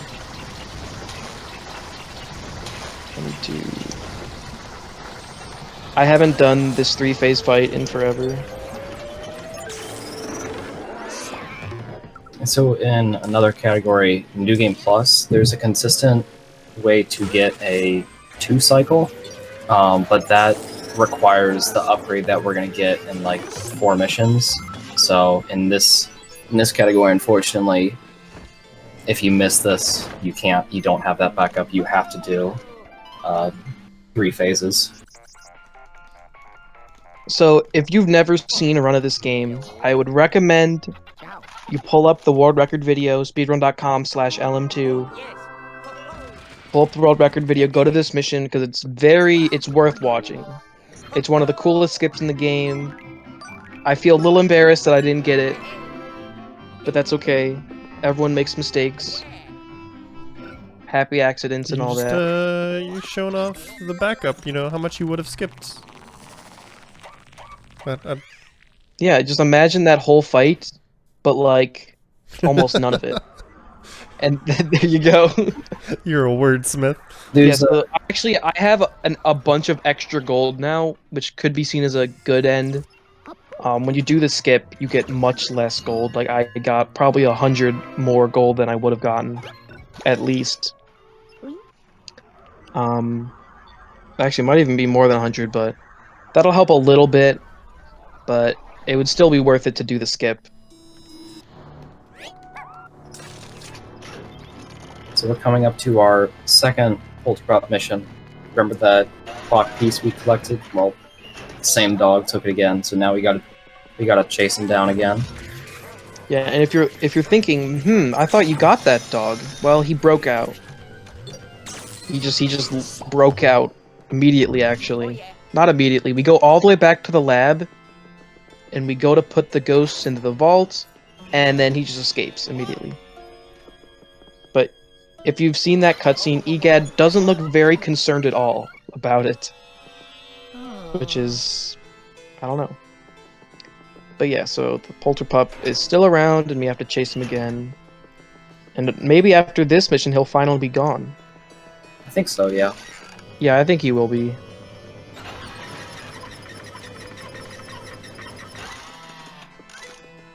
So yeah, like the other Polterpup missions, we just have to run around and get the spots where he goes to.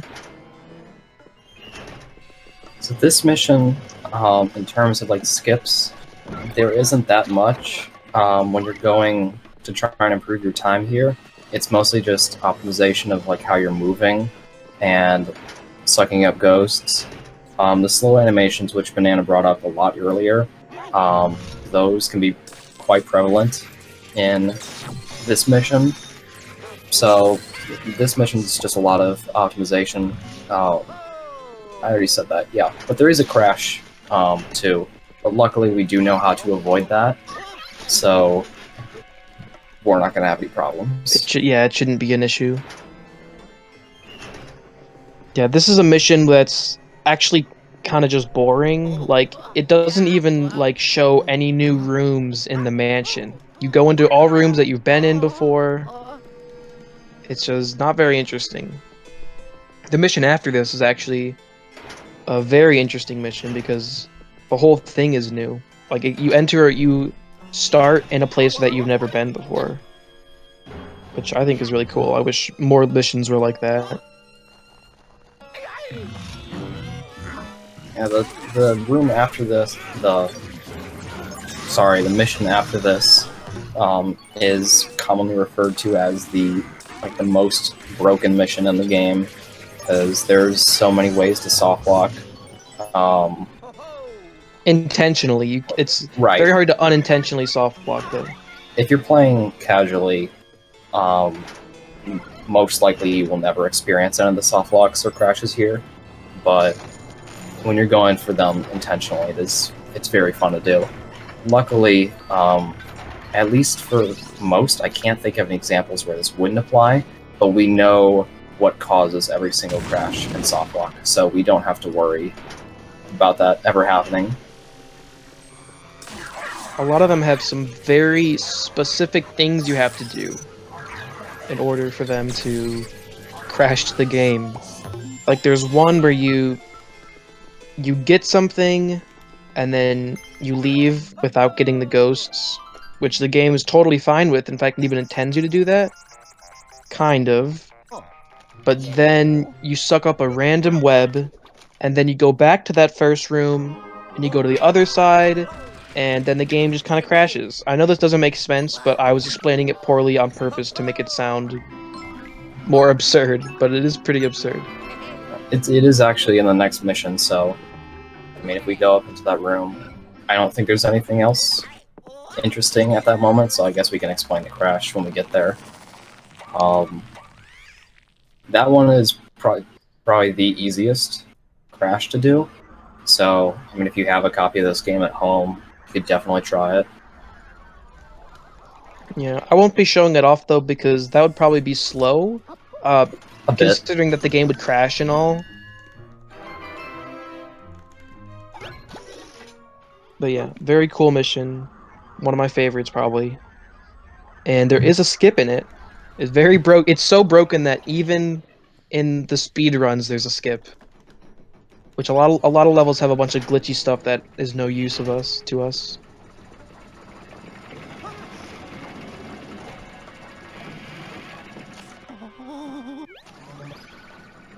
So we finally got that dog.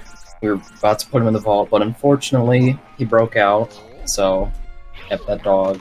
Dang, I really thought he was gonna stay in there. He's free, but we shouldn't have to deal with him anymore, right? Yeah, he'll probably just leave us alone, probably. I think so. Yeah, we do have to rescue Toad, though. Oh, I forgot about Toad. I was just thinking we need one more clock hand piece before we can get the Dark Moon piece. Yeah, this is the Toad that's afraid of clocks, which if you look around, a lot of clocks everywhere. This whole building might as well be made of gears.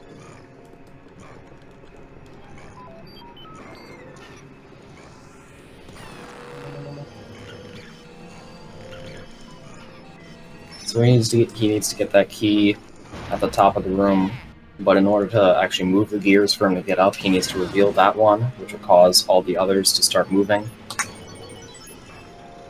Got hit by a gold bomb while the camera was panning, so we got some extra gold there.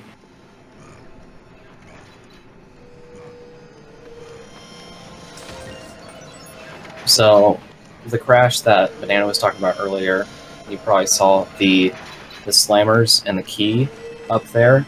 Normally, you've probably seen it many times throughout the game. Whenever Luigi collects a key, he instantly shows it off to the world, and he gives. He has an animation that plays, but right here it doesn't give it immediately. There's two triggers that can give that animation. It's when you defeat those slammers, or when you step on the platform right after this gear. So he's about to do the animation right here. So what we do is we grab that key and then we go back to the left side, so not the side that he was currently on, and then we're going to use that key to open this door, which he's about to do. I guess I'll just wait a little bit until we get to here. And then the first web that we see, for some reason this is like storyline trigger or something, you suck up that web, and at that point, your game is now soft locked. If you now suck up those slammers or do anything else to try and trigger that key animation, the game will crash, likely because you don't have a key that you can actually show off. Yes, So, you get the key without showing it off, and then you use the key, and then if you go back to try to get Luigi to show off the key, and you have sucked up that web, then the game just crashes. That's wild. Very weird amount of steps, and it's yeah. Come on. So in the New Game Plus category, we actually take the left route, so it's a little different than any percent, but we do suck up those slammers, which any percent avoided. The reason we have to do the slammers is because just because the story has trouble, won't be able to progress. If you go up to here without and try to reveal Toad out of that painting without the animation, the painting will just be non-existent. Well, it'll be there, but you can't actually free Toad from it until you do that key animation. Yeah, so there's a skip coming up in the room after this one, after I get these ghosts. Basically, in the room, we're trying to get Toad to the other side, but he doesn't want to step on the gears, and we have to, like, launch him across. But he... Wait a second. I'm gonna grab this now so I have more time to talk. Luigi can get over there, but Toad can't at the same time. You have to, like, walk over and shoot Toad there, but when you do that, that sets a trigger for ghosts to spawn. However, we can take advantage of a mechanic where if Toad gets stuck on something and he cannot get to Luigi, he'll respawn at Luigi. Okay, I got it. So basically what happens is I shoot Toad onto that gear and he's scared, so he tries to run back. But I pulled up the bridge so he falls.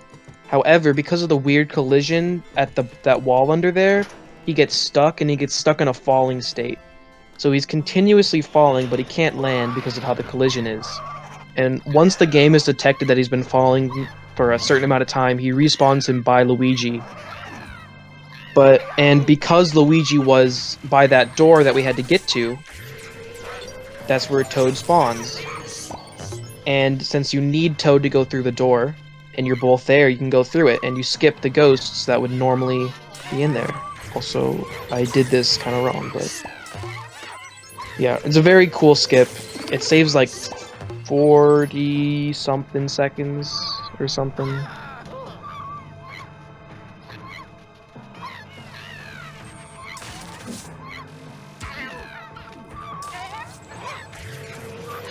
It's a very interesting strat. I don't know if that was intentional. It was not intentional. I was lost in thought. I was gonna say. Yeah, I was assuming getting punched wasn't Now this intentional. strat is intentional. Yeah, it wasn't not the strat, as Riedels would say. Yeah, we use these mummies to run into each other, so they don't have to go all the way to a wall. And then I triple them. It can be hard for the greenies to stay together, but these greenies are actually pretty nice, and they let me hold on to all three of them.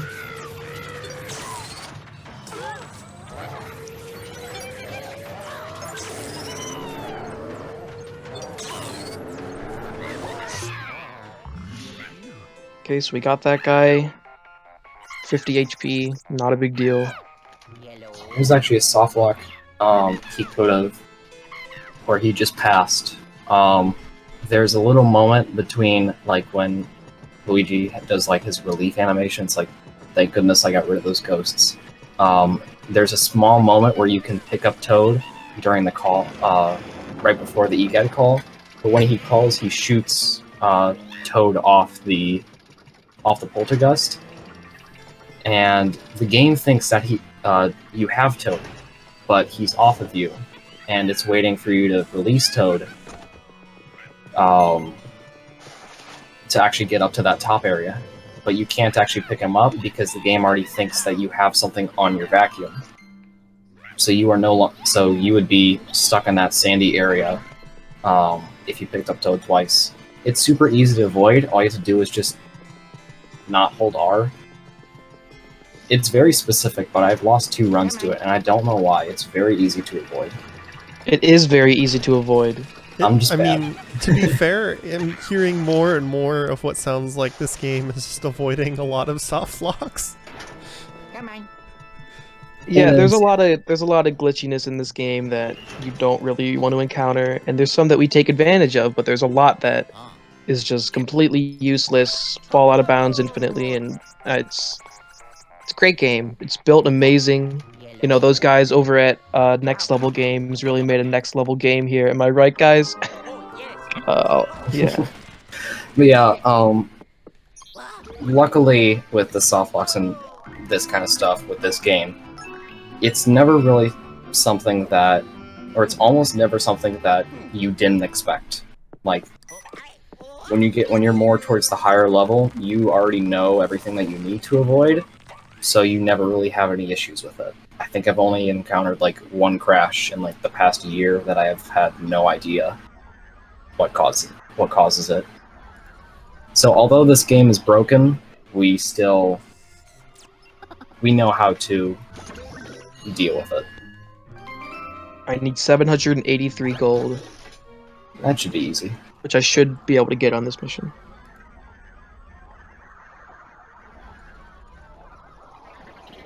So there is one soft lock that we have gotten multiple times, different people. Hold on. It's in like the 3rd last mission of the game, and it can just soft lock, and we don't really know the exact stipulations that make it happen every time. And that would be a real bummer if that happens. Luckily, it's a little early into the mission, probably only a few minutes. But because like there isn't an easy way to know how to avoid it, you're just gonna have to deal with it. But it really shouldn't happen. It's unlikely. It doesn't happen often. But you know, that would be bad, I suppose. Maybe. Okay, so this is a very different kind of boss mission. The other 2 are kind of just less about fighting ghosts and more about fighting the actual boss. But this one, the boss is fighting ghosts. And so this whole mission is just like going around the clock and you fight a bunch of ghosts. Once I get 783 gold, I will stop getting gold. I will start avoiding it. So yeah, this boss. That is This so level's like an arena or gauntlet type stage. So there's 12 different sections of it, each with their own challenge, and every 4 after the 4th, every 4 sections, the poltergeist will come out, or the possessor, sorry. He'll come out, and you can take off one of his layers. I don't know what you call it. Ghosts don't have skin, do they? It's weird. It is kind of like skin though, but it's not. It's like a layer. It's like an Fucking onion. ogre. Yeah. So this is that shield attack. Not really. You can skip it, but only on some boss missions. Not this one. obviously. You can skip it on 3 of the 5 boss missions. It's not really that long of an attack, so it's not a big deal, but it's only hard to do it, and I put hard in quotation marks, on one of the boss missions. The other 2, it's pretty free. So yeah, after we commit bug genocide, we go fight more ghosts.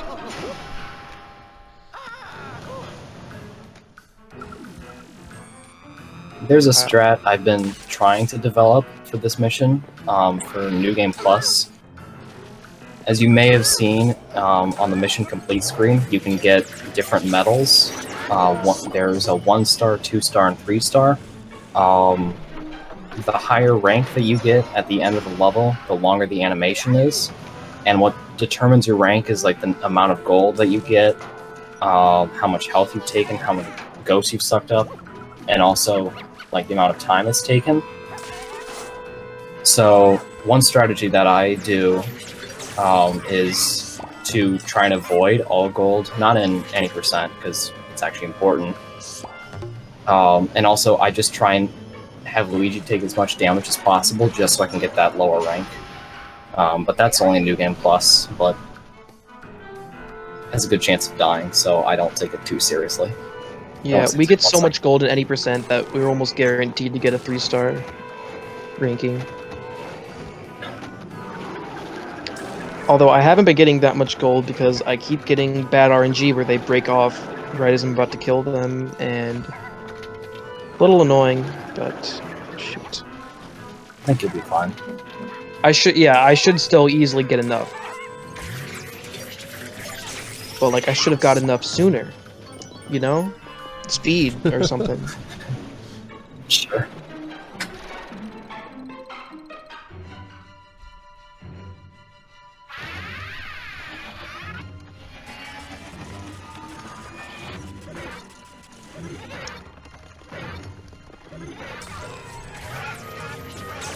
So we take off his second layer of skin. And then we gotta... We're gonna be calling it skin from now on. Now we gotta fight some bugs again. If you think about it, these bugs aren't like real bugs. Like, there's spiders, bats, and crows in this game, which are real things. But this bug is kind of like a semicircle with a spike and wings on top of it. I don't know if it's really based on a real bug.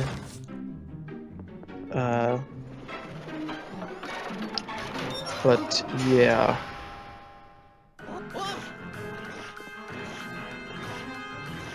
So a bunch of these guys spawn, and they should be really easy triples if they give you good RNG, which these guys didn't because they're all the way across from me. There we go. Okay, so this next one is going to spawn a bunch of bombs. And it can be really hard, especially casually, to avoid them.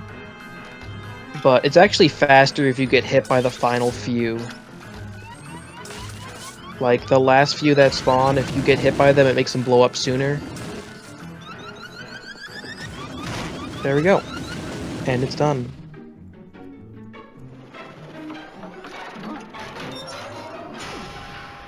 And this last one, it gives us one of each thing that we fought.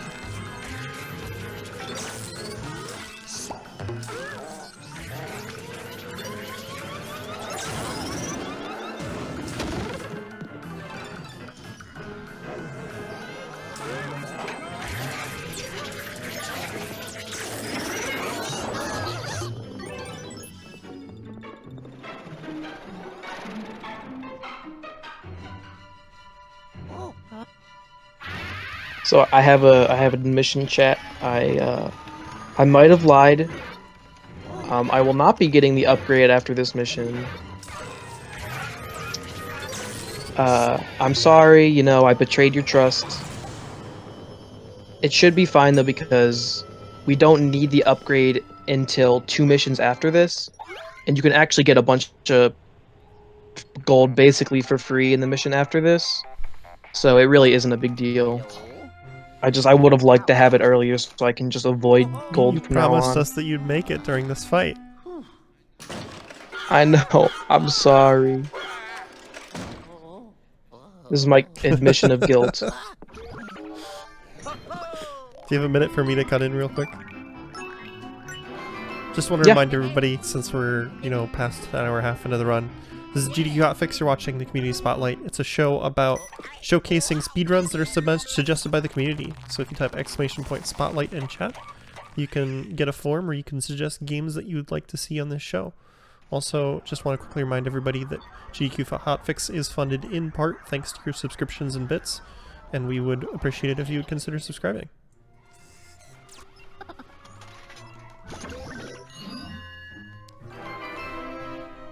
Yeah, so I was 42 gold off. I was close. I made a good attempt at it.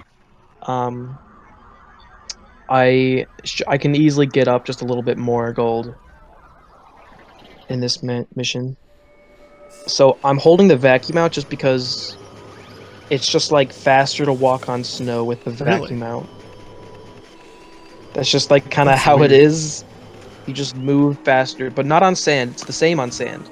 On snow, though, it's faster. I guess, I don't know what the difference between snow and sand is, that they made it different, I guess, but like, lore-wise, you're smoothing out the path before you walk on it. I don't know. Yeah, I'm using the vacuum to pick up any big piles of snow that would slow me down.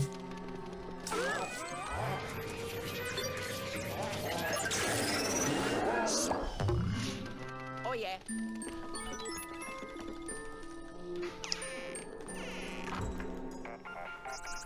Okay, so we're in the next mansion, Yellow. and it's already a Toad mission, which this guy can be annoying, but only in like one room where you shoot him across some ice, and then like randomly he can just sometimes decide to just walk all the way back across the ice, even though you just shot him across.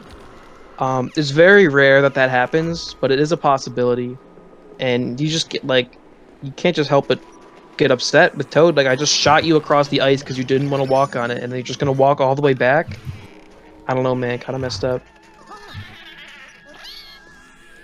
So here he is in this painting. The paintings are actually all made by boos. That would be the lore. So that boo that was just in here, trapped in. And then he breaks us through the ice, and we fall 50 feet down into a massive ice cave, but we're totally fine. Gosh dang it, Toad. Yellow. Chop. Can you guess what this toad is scared Nice. Come on. Ice. of? Yep. Come on.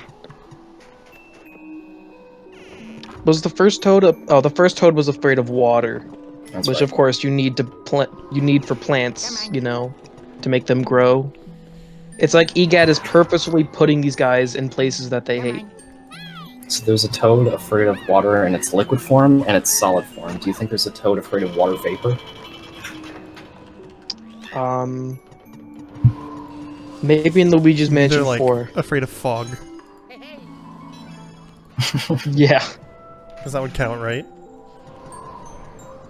Yeah, that's kind of.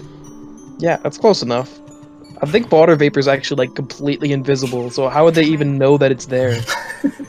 He just randomly starts screaming. He can sense it. I can sense moisture forming on my skin. There must be water vapor Water in the vapor is air. also like steam and clouds.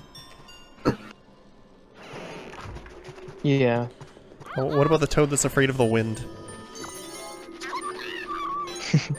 What about the one that's afraid of fire and then earth? And then there's the one toad that's afraid of all four of the elements. And then the avatar shows up.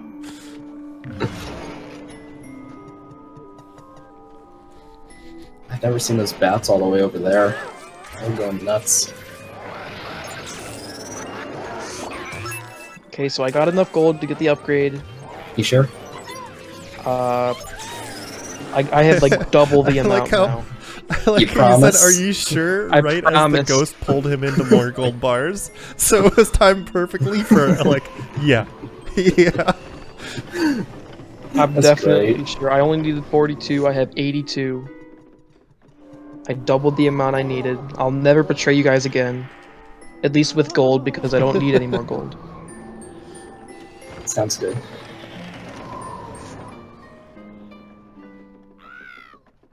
That's a good point. So now we gotta Sorry, go ahead. we just gotta deliver this toad to this panel, because I guess the thing that EGAD uses to teleport Luigi out wherever he is just doesn't work on Toad. There's another soft lock in this room, by the way. But again, it's you have to go out of your way for it. You wouldn't really I'm just gonna experience it. assume that every level has a soft lock. I feel like it's safer to make that We- assumption at this point. Actually, hold There on. might be more levels that have soft locks than ones that don't, honestly. Actually, we have a Google Doc that lists all of the soft locks and glitches that we have. I'm gonna pull that up. Yeah, as you can imagine, it's filled with most of things that don't save any Yeah. time anywhere because most of them crash the soft lock the game. I did this on purpose, so I didn't reset when I got the upgrade because I wanted to show you guys what happens when you forget. Completely on purpose. Mm-hmm. Yep. You just want to show how much time you were saving on the other ones, you know? It's a good Yeah, comparison. like, look at how long this takes. No, I just wanted to show you guys how much that actually getting the upgrade so you actually believe me. That there it is, got the upgrade. Still can't skip it. I don't know why they made this unskippable. And then you get out of it, and then boom, you can skip the rest of it. Just like the game decides whatever it wants is skippable.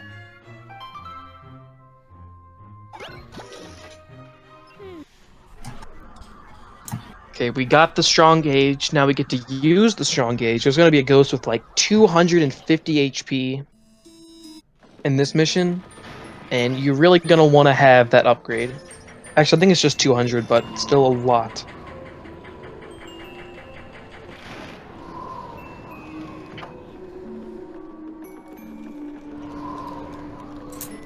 So this is another thing that it's introduced in this mansion, but it's not really used until the next mansion. So there's these portals that you can go through, and they act as portals. But the cool thing is that you can actually carry stuff through it. And that's about it for the portals, but you know, it's cool. Because normally Luigi can't carry things through doors because I guess he only has like one arm or something. But with the portals, you can carry things through rooms without going through the door. And We're gonna be seeing that a lot more. yeah, in the next mansion. Right. Also, I just looked of the 34 missions in this game, only 12 don't have a soft locker crash. So that means Yeah, what? there you 22. go. 22 do. Over half. So I was right.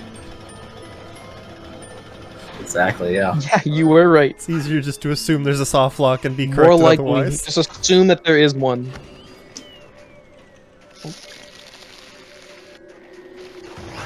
What's interesting though is that like the very first 4 missions have no soft locks or crashes, and then it's just like a long string of levels, and then it's like another 4 missions in a row that don't have anything. For some reason, like this mission and like the 3 after it are made perfectly, but the 10 before it, oh no, they I have wonder tons if, of like, mistakes There and were stuff. different teams working on different levels, maybe? Like,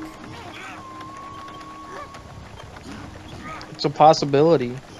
maybe a group that was working on some of the levels was just way more thorough about their triggers? Maybe. Let me just call Nintendo. John Nintendo, I have his number. Well, my uncle works for Nintendo, so it's fine. I can call him. Oh yeah, that'll work.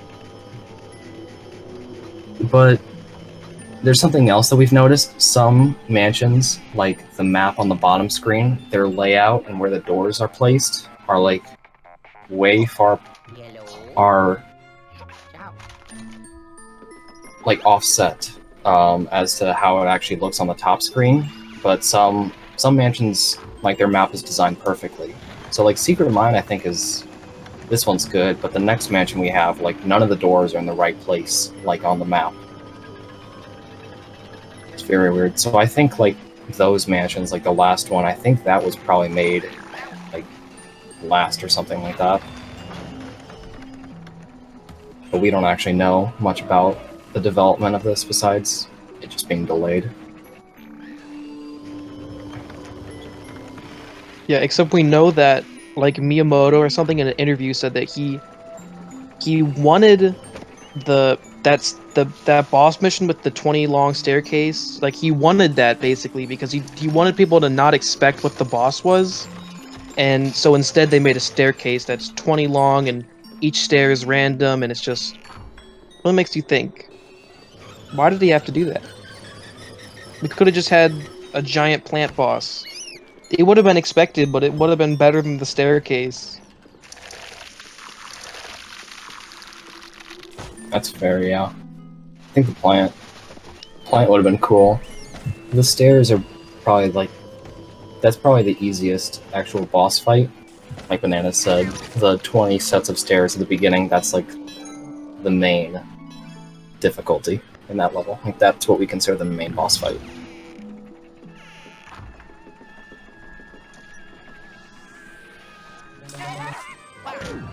So the reason he went more the reason when he tried going out of his way to use the dark light was because when you flash the ghost, if they're holding something or if they have something on them, they immediately drop their whatever they are holding or wearing, and if anything happens to fall on Luigi's head, he just loses all control of the ghost. Oh so my god. he was trying to avoid that. Another greenie just put on another mask. Oh wow. Give me a little bit of trouble. Nothing I can't handle though, of course. I am a master. Of course. I just wanted to show you guys how good I am at backups. That's why it took me so long to find them, because I'm so good at backups or something. I don't know why I started saying that.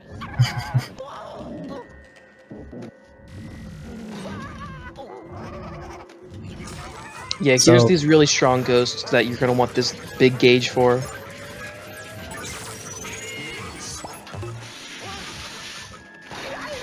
You can tell they're strong because they have veins or something. I don't know what It's those are. crystallized energy. Wow. That's why they were in the crystals, because they were something crystallized. So I said I was avoiding gold, but Egad's waiting to call us, so I gotta pick up this gold.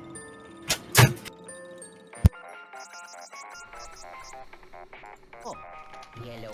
Yeah, I didn't even think about that because you mentioned that earlier. Oh, yes. Yeah, this is when it starts to get, like, annoying that Egad waits, because, like, I don't want this gold anymore, man. You can call me whenever.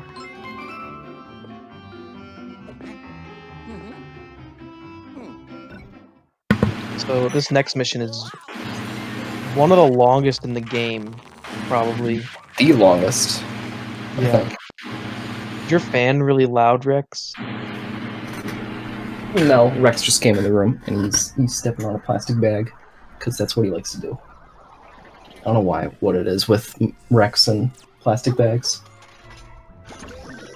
This probably sounds really weird if you don't know, but Rex is my cat. Rex is his cat. He's named after his cat. He's not talking about himself in the third person. I'm not stepping on random grocery bags. Yeah.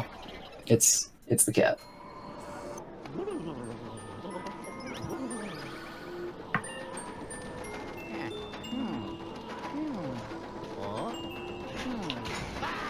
So one this- thing. Go ahead. You get, Okay. you can go. Okay. One weird thing I found, like I didn't really understand this when I was playing casually. Each of the mansions have 5 like story missions, and then a boss, and then like a bonus mission, which you get only after getting the boo in each mission, or each of the main 5. But in Secret Mine, this is the only one that doesn't have like 5 story missions. They only made 3 for this one for some reason. So this mansion's much shorter than the other 4. I think I know kind of why. So they did it as like a bait and switch. So in the mansion after this, it has like a fake boss that is like the 4th level. Spoilers. Um, I haven't played this game. you're right. Yet. Those are spoilers. I apologize. I don't even know who we're playing as, so like, can't tell me that. Oh yeah, I skipped all the cutscenes that tell you what his name is, except the name of the game is. Who's Luigi again? Technically, it shouldn't be. Technically, it shouldn't be Luigi's Mansion. It should be Luigi's Mansions because there's like 5 of them. Come on, Nintendo, what are you doing? Fix your game. I'm still waiting for DLC for this game. I know it's been 7 years, but I still have hope. So yeah, the main gimmick, or the main thing we do in this level, there's one door we have to go to, but there are 3 special ghosts that have chains on them, and they locked up that one door with special chains. So now we need to defeat these ghosts, which will cause those chains to break, and then we can progress throughout the level.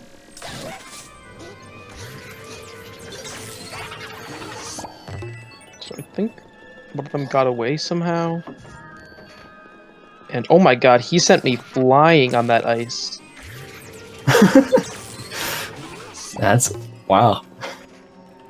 So this guy has the most health of any enemy in this whole game. He has 300 besides Scarescraper.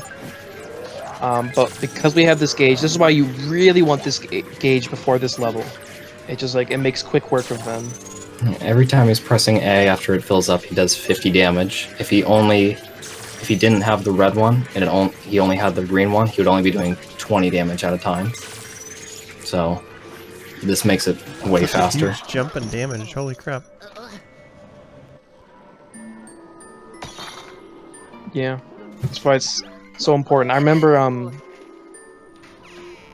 old world record, they didn't get the gauge until even 2 levels after this one. And I remember thinking man, if only we could get this gauge. And then now we do it. So Is that just being better at double and triple capturing stuff to get more money?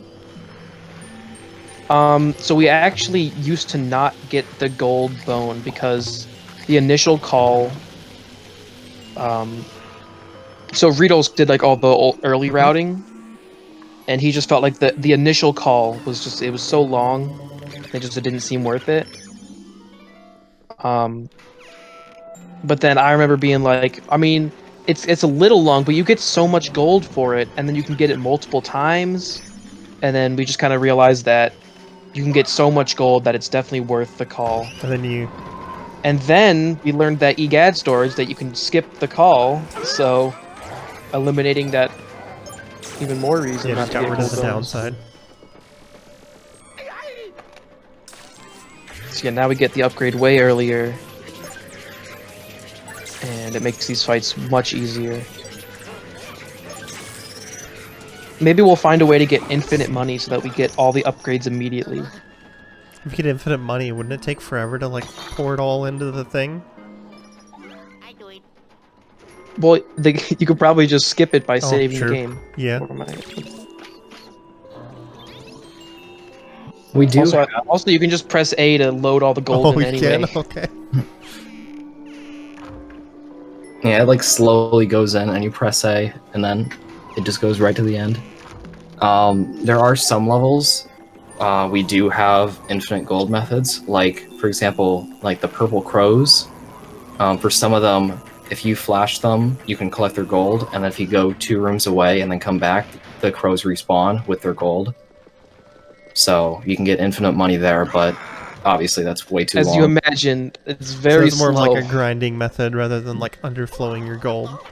Yeah, you can get 9,999 gold. That method. Alright, next any percent run that I do, I'm gonna do that. Spend 2 days on one mission just so I can have the fastest upgrade on all the others. It sounds Gold very cap worth percent. it. We actually do have a because the gold bar, the meter goes up very high, and we have had a few people that grinded gold constantly to get up to that maximum amount, which is probably 9 million or something. I don't know. I think it's Very high. 6 nines? I'm not exactly sure. He's doing A a lot. trick right here. So EGAD, there's a short delay before an EGAD call for the elevator.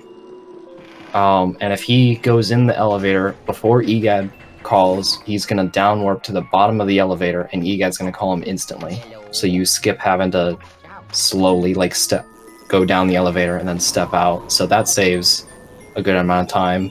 Probably like 8 seconds. Like might as well be you skip the whole EGAD call because it happens when you normally would be waiting. Right, yeah. Do we have an actual name for that, or do we just call it like elevator transfer? I don't actually know. I think we call it transfer or something. So there's a whole bunch of stuff you can shoot here, but as long as you time it right, you only have to shoot one of them. And when I get there, it should just be the right one. You promise? Last time I promised something, it didn't go so well. I'm like pretty sure though.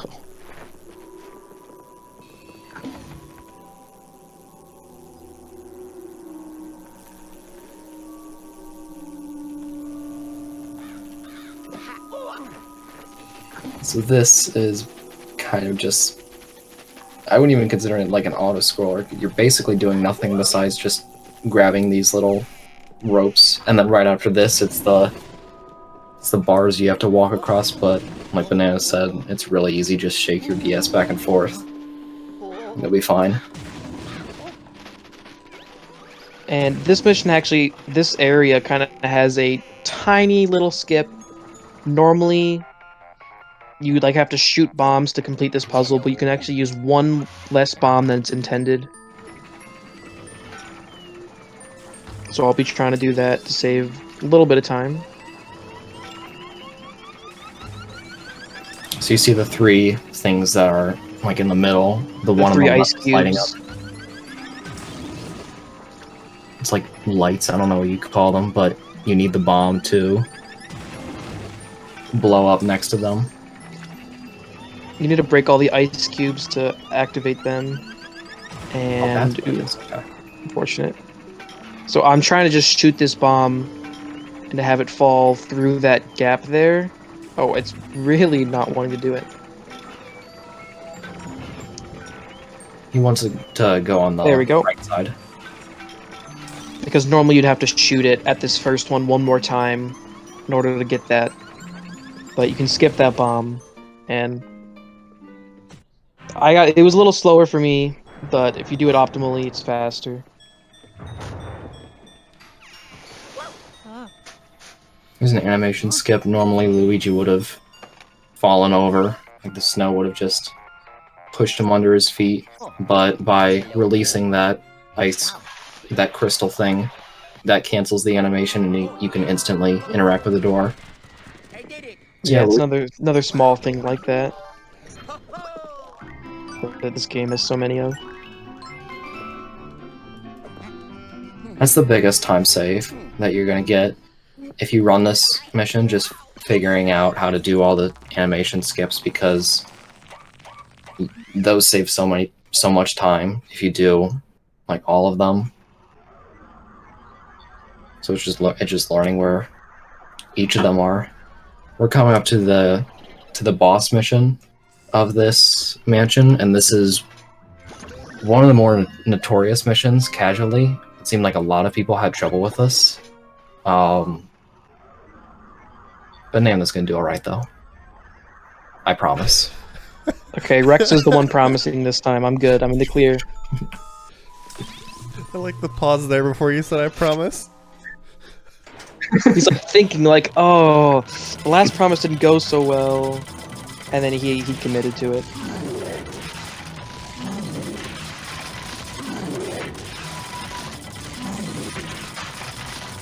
So the idea of this boss is you just have to shoot all the pieces of the ice off of him, and then he's gonna charge at you. You have to throw a bomb in his mouth, which will cause him to blow up and the possessor comes out. You gotta do this 3 times, just like all the other ones. Yeah, this is the hardest shield skip right here because you have to run up first before doing it, and if you're a little bit not far enough and you miss, then he'll do the attack. Waste like 5 seconds, 5 to 7. Something like that. It's interesting tank design. You're driving down this tunnel. Yeah, it's like a tennis ball thrower, but like with bombs or something. It has skis on the bottom as well. Also, like, is this giant frozen thing just like a drill bit drilling out a tunnel in front of you? It's like the Possessor, just like in the first one he possessed a big spider. Okay. In the second one he possessed a staircase. Like, kind of weird, but okay. The third one he possesses an entire clock. You know, that's kind of cool. And then in this one, he just possesses a giant chunk of ice. So... He's just ice.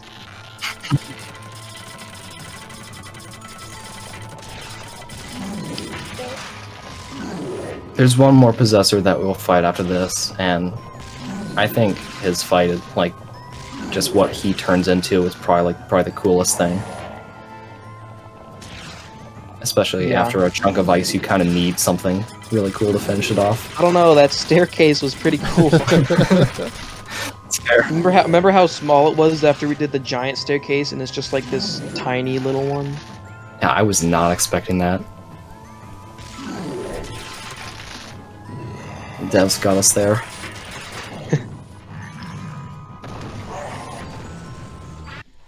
Okay, so that could have gone better, but it wasn't a disaster, so I guess Rex gets to keep his promise.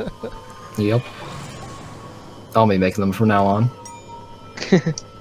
Yeah, you can do promises. You're 100% successful with them, so...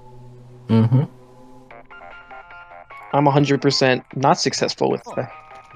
Well, when you put it like that...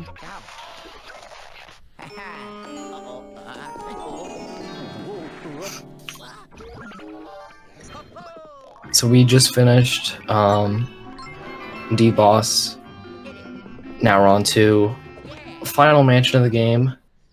This is probably the hardest, I would say, in general. Each mission, I'd say, is like pretty unique from the others in terms of like what you have to do. This is personally my favorite mansion. I really like this one. There's a skip in the next level that we're going into. We could probably explain it a bit when we get closer to it. Yeah, we're basically going to use iframes to skip another scared animation. A lot of We'll the get skips, into the specifics in a bit. a lot of just the have skips share the same pattern of like what you do and what you skip. Yeah, most skips are you skip ghosts that would have been in a room. That's almost every skip, actually, I would say. But and most of them you can only try them once. The only one that you can try multiple times is that one back in the Clockwork Mansion with the shooting the toad. You can try that as many times as you want. I got it first try, but if you don't, you can do it as much as you want.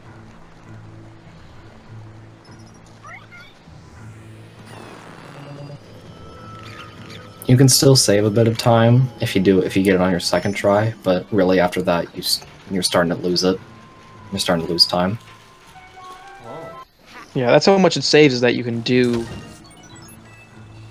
miss it once and you'd still save time over fighting the ghosts. So I'm waiting for a specific mouse to spawn to get the iframes, and I'm gonna try to focus.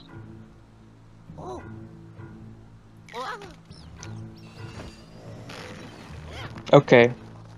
Okay, good. Nice. So I got the skip. Oh, that's kind of unfortunate, but not the end of the world. So I'm getting this ghost, or one of them, because if you don't get any of them, for whatever reason, at the very end of this mission, the game will crash. What? And it Yep. just, I know. The game just crashes. You have to get at least one of those greenies, otherwise the game will crash. So we have to turn around a bit get the greenies, but it's still worth it because you skip a bunch of ghosts. Did you count that as one of the soft lock Yes, sir. tricks? Yeah, that's in there. That's in our doc. So in that room, there's two of the greenies that spawn, and then there's after you suck up one of them, there's a slammer and another greenie that spawn. So we think the reason is that like you have to, it's like a storyline trigger, or just a flag. You have to make the other ghost spawn before you're actually able to progress. So we can point out the exact time where it would have crashed if we didn't catch those ghosts. Yeah, it's actually interesting because even if you don't do the skip, there's a random lag spike when it would crash. Which I'm not sure if it's just because there's so much going on with the game at that moment. But yeah. Yeah. We have a few rooms to get there.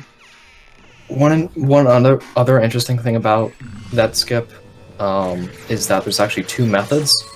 You can use the gold mouse, which Banana did, or there was also that was a good triple. There's a gold spider in the front. That the spider is a bit faster because you don't have to wait for him. He's there instantly, but it is way harder to get the skip with the spider. So we really only try that if one of us is going for the world record in this specific level. Otherwise, we just do the mouse because it's way safer.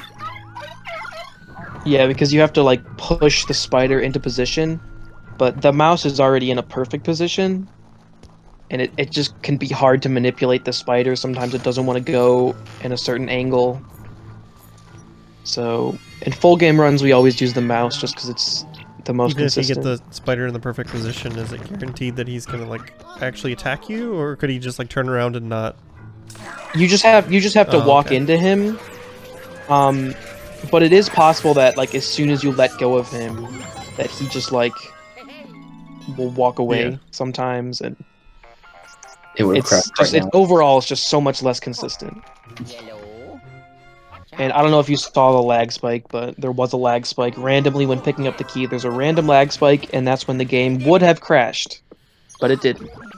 Also, something interesting with this mission, we don't actually know like what causes it, but like the end of Luigi's vacuum. Oh, it shows up blue. Oh yeah, it's blue. You see it right now. We don't know why. I think it's only this mission, but sometimes it just shows up that shade of blue. It's so weird. Yeah, and sometimes there's I forget what mission, but there's also a mission where like the whole board turns blue, like the whole results board. It'll just also turn blue, but we don't know why.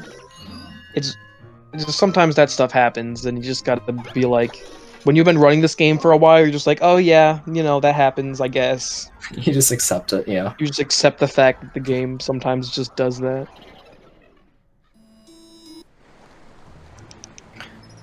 By the way, the dog was in that mission, and we've actually caught him this time, so we do not have to deal with that dog for the rest of the game. I swear, I promise. Actually, So- well, actually this time, Yes, no japes, no still, John. still 100% correct on that.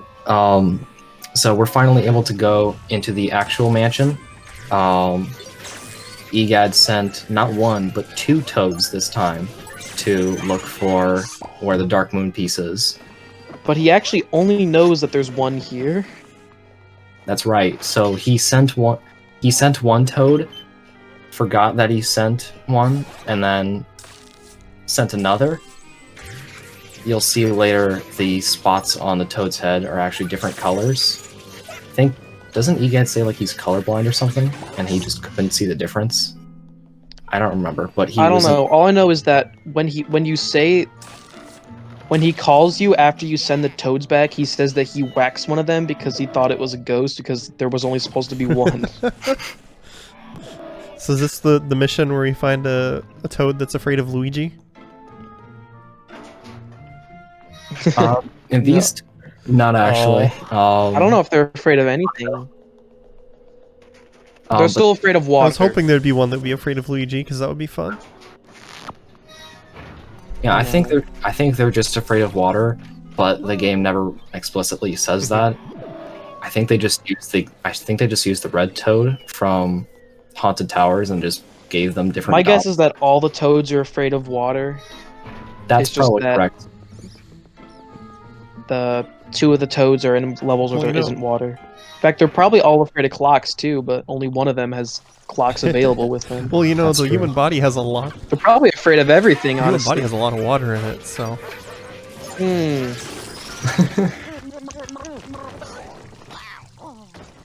So I just got eaten. This RG can be really bad because if they just decide to pull you into that guy's mouth, there's like almost nothing you can do about it.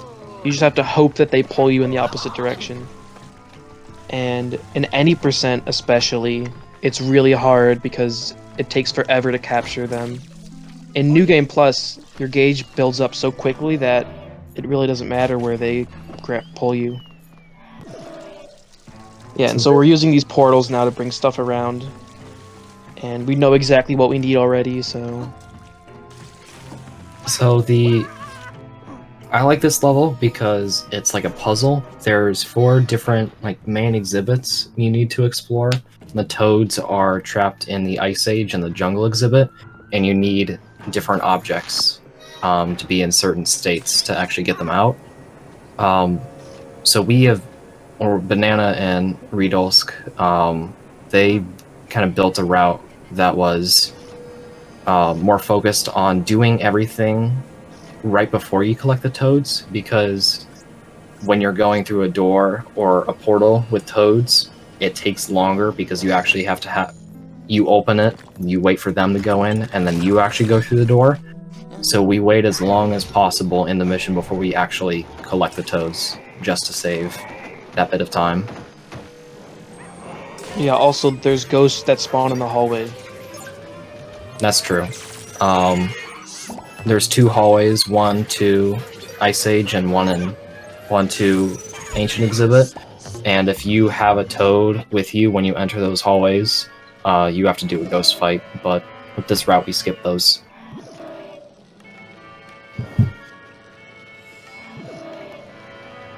Okay, so now we're going to get the first toad.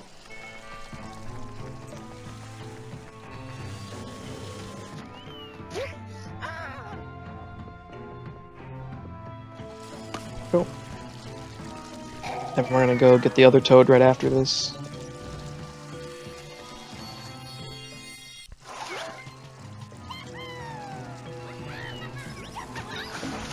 This level is actually like very hard at any percent because when you have a bunch of ghosts and it takes so long for your gauge to fill, it's very possible for another ghost to attack you, which isn't as big of a problem in New Game Plus just because the gauge fills so quickly, as I said. Probably the hardest mission in this game for any percent is like the third last mission, which we'll get to soon. Just because there's so many ghosts everywhere and have so many opportunities for another one to attack you while you're getting another one. And as I've said before, it's all RNG whether or not they attack you and where they go, so you just gotta be able to adapt.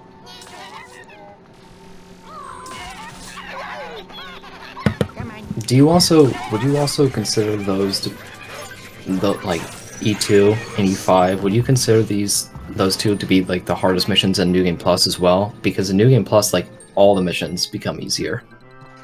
Yeah, these are probably still the hardest missions in the game. I would say so, yeah. Just because there's so much going on, there's so much that you have to keep track of. Although, E4 can be pretty hard too. Yellow. I can agree with that. I'd say in New Game Plus, this is probably the hardest room to deal with. In any percent, it's later, like Banana said. It's in the 3rd to last level. So here's the other boo. As I said, we only get 2 of them, which was a really long time ago now. That was a few hours ago, start the probably. run. And now we're finally getting our second one. Yep, so we have 3 strong, not snong, 3 strong sneakers and 1 boo, all attacking us at the exact same time. I don't think we have a setup to get an easy triple on the sneakers because at first it's only 2 that appear, and then the third one appears right next to you. So it's very hard to get a triple there. And he was very close on getting a 2 cycle on the boo, but he had 1 health. That was actually a very good room. That was good, yeah. And so every time the boo hits something, he takes 1 health away. So the best thing for the boo in this room would be to get would only be to attack him twice by pulling out his tongue and releasing him. Now what he's doing, it looks like Banana's just going crazy right now, but I couldn't get the right angle, dude. I know. Found it's actually faster to use your vacuum on the toads as they're going up those stairs rather than just waiting for them to go up, because they're super slow otherwise. They're really bad at going upstairs, and if there's 2 of them, they get like stuck on each other, and they go even slower. So we just give them a little encouragement with the vacuum.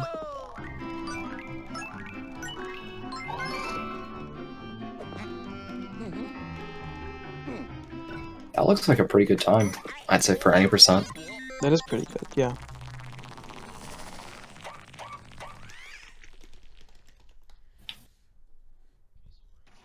Okay, so we're in the home stretch. Got like 1, 2, 3, like 5 missions left.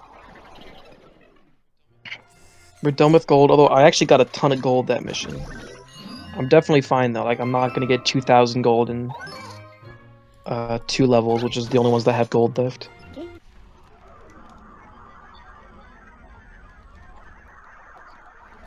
So I didn't really say this because I didn't really have a time that I remembered to, but this game kind of has mini boss levels where there's like it tends to be the 3rd level of the mansion where there's an extra strong ghost in it, but the rest of the level is like a normal level, and this is kind of like that, except it's another one of those guys that like threw books at me, or the guy that threw bricks at me, if you remember those guys, which you'd have to be here a while if you do.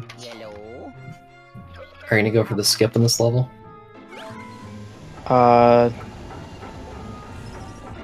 Maybe. There's a skip in this level that I'm not very practiced at. It doesn't save that much time. It says like 5 or 6 seconds or something. Was it 8? I don't remember. It's about 5. I guess I can explain it. So, you need to get that portal in this room to the room upstairs. So as that slammer just showed, turning that wheel on the left side causes the portal to switch which room it's in. And normally you would turn the wheel, the portal would be on in the room on the other side, and then you would go into the east corridor, into the hallway, and you'd go around it. However, you can go through the portal right before it turns, so you skip having to go through the hallway. I'm so bad at it. I gave it a solid attempt. I respect that. Honestly, I'm surprised. I thought I had done it too much, and that it was going to turn, and I wasn't going to make it to it.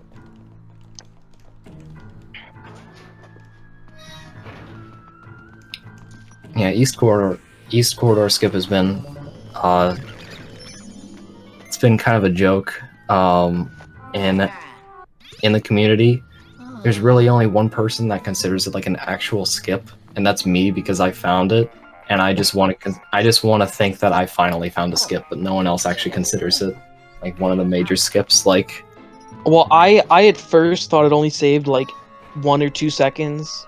right. So I was like, I don't really care if it's a skip or not. It saves 1 or 2 seconds, whatever. But now that I know that it saves 5, you know, I'll make a formal request to it. I'll make a formal request to myself and Redulce because we decide everything, obviously. Yep, of And course. once that formal request is made, I will promptly reject it. Okay. I don't. It's basically a skip.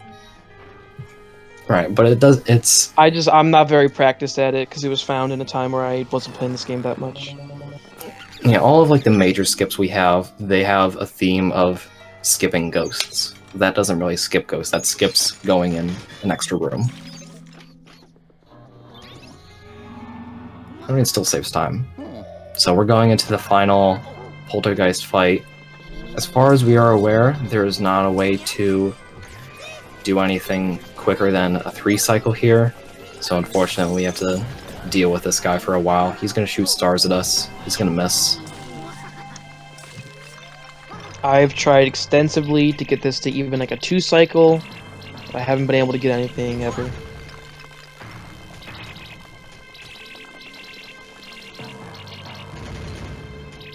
So I guess I can explain like how the health works for these guys. So in C3, in the mission with the blue variant of this guy, he has 100 health. When you get him down to lower than, I think it's like 75, he hides away, and that ends the first cycle. And then when you get him under 50, that ends the second cycle, and then from there, it's just the third one. You can't have a 4th cycle on him. But in New Game Plus, if you get him down to... I don't know if you heard that. That was Rex meowing. Is that Rex? Rex wanted to help commentate. Yep. If you get him down to like 64 or 65 health, then you can do the strong gauge on him and consistently do a 2-cycle on that one guy. But that's only in New Game Plus. Can't do that at any percent because you don't have that upgrade at that point. Yeah, so I finished that fight. Yeah, Sometimes the stars he throws at you can, like, if you get really bad RNG, they can sometimes get in your way, but it tends to not be a big problem.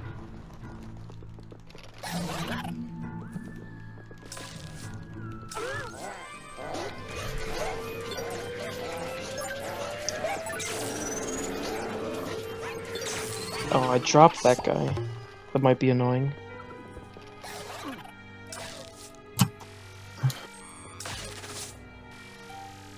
Where is he? Okay.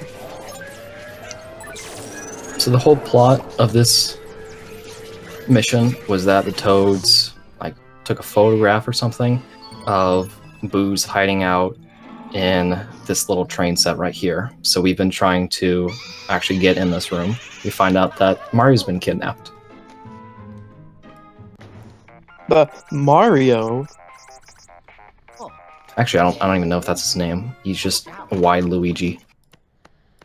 Yeah, he's Red Luigi. The game's not called Mario's Mansion. How am I supposed to know his name? That's fair. Yeah, so this next fight can cause a lot of trouble. It's just like Boolossus in the other games, which all the Boolossus fights tend to be pretty annoying. But he's gonna spawn a bunch of boos. He's one big boo, and then when you get him, he spawns a bunch of boos. But their movement's random, and they're invisible, so we have to use the dark light to reveal them. But it's not always consistent because sometimes they just aren't in favorable positions. And this was actually the shortest mission in the game, like going against, like looking at the in-game timer, like the world record for this is 33 seconds that you can finish this mission in. Like Banana said, there's one big boo. You have to get him on that drill in the front of the train, which splits him up into 10 smaller boos or regular sized boos, and then you have to get him in the cage. In those cages. So what he just did there with flashing the big boo, that's actually a pretty new strat that was found by this one runner that was only ever spoke to us for like a week. He came in, told us of the strat, and then just never said anything else, but it's really helpful. he can do 2 attacks at the very beginning. One is quite fast, the other quite slow, and doing his strat of flashing the boo and then standing backwards and having him run into the train himself. That saves like half a second over the faster method. So now, like, grinding this level out, it's so much nicer.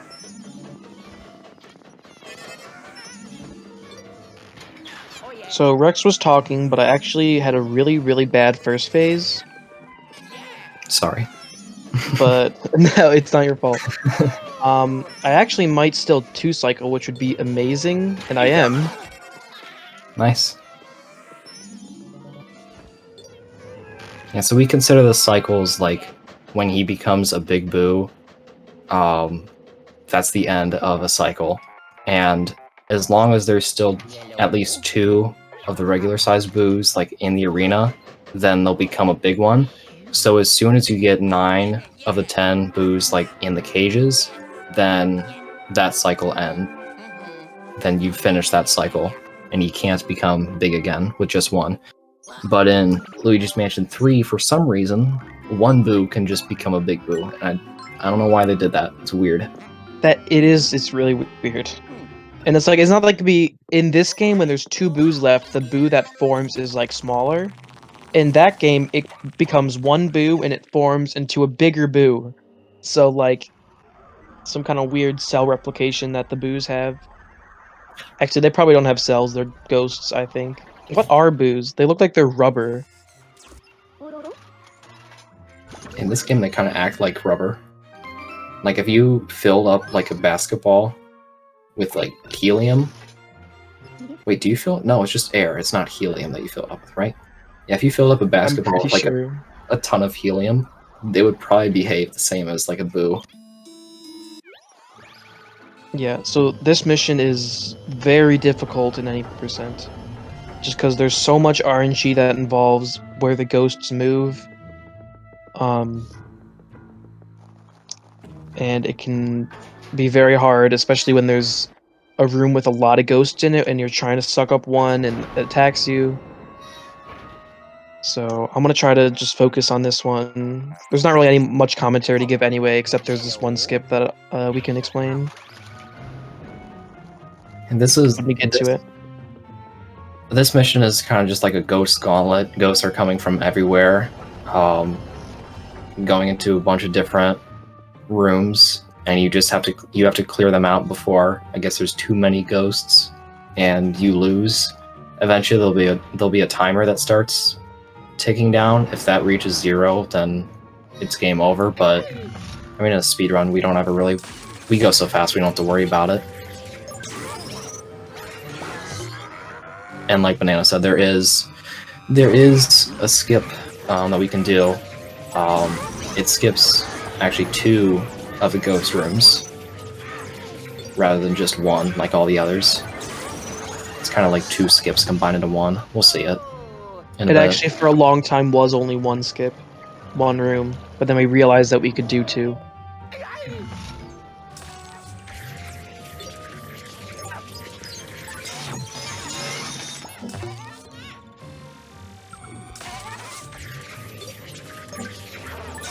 That is unfortunate. I think you broke the shield, though. I did break the shield. Okay. Oh, it happened again.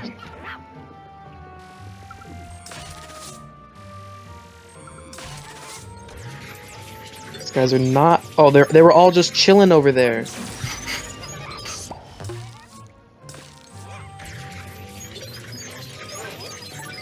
I've never seen that before. Like all 3 of them coming up at once. Yeah. So what I'm gonna do is I'm gonna enter a room as ghosts are spawning in it, and for whatever reason the way this level works, it just skips those ghosts from spawning in it. The room just doesn't have ghosts then. And I'm gonna do that for 2 rooms. It's right after this. I should get it. It's not gonna be risky, but... Was that Rex? Yeah, he's out of the room. I'm surprised. I don't know what he wants. I'm gonna help him. Actually, hold on, I want to see this. Okay, so I got the first skip. There were ghosts that were supposed to spawn in this room, but because I was in it, it just counts the room as done. But now I'm going to go to this other room. This is actually one of the most annoying rooms in this whole mission.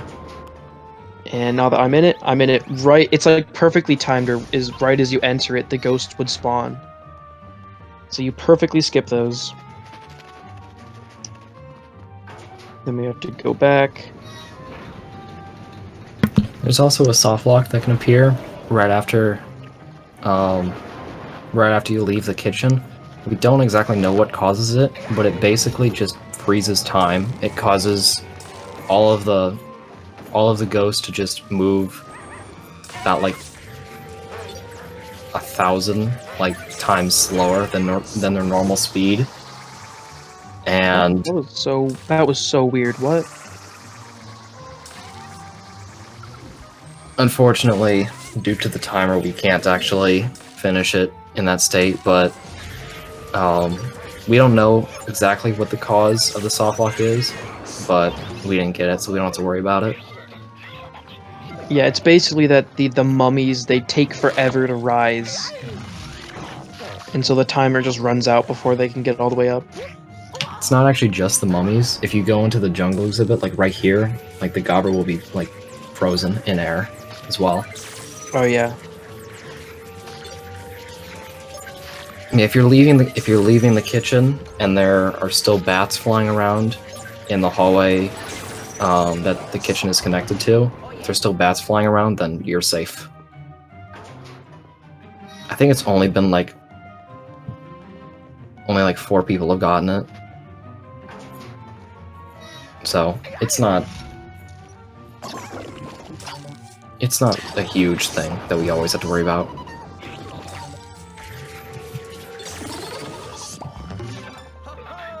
Alright, so we're coming up to the final room of this mission. This is what Banana was saying is like one of the hardest, probably the hardest room in the game for any percent. There's just a million ghosts that spawn and they all have a bunch of health. And their movement's all random, so it's hard for you to predict. So I'm just gonna be focusing.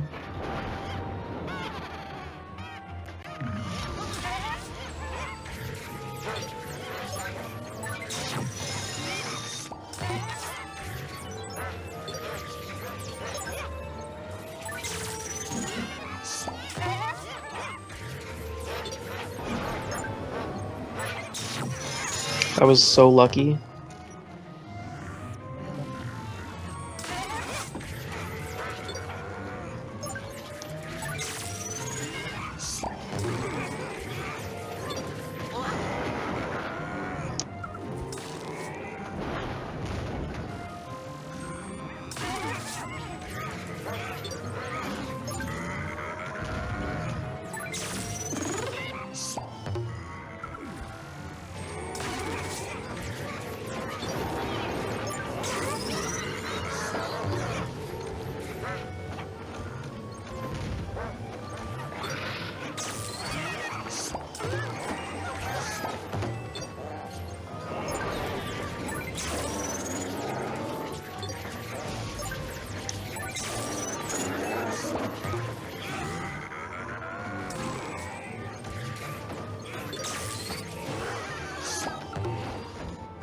Oh, those bugs. Okay, I got him.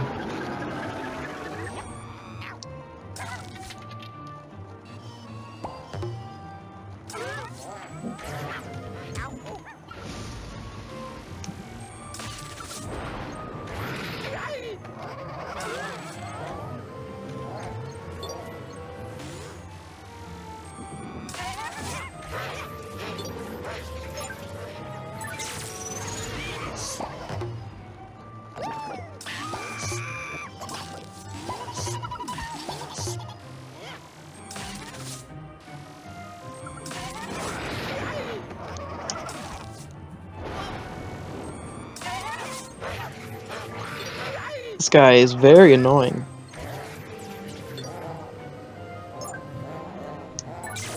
He's being a butt today.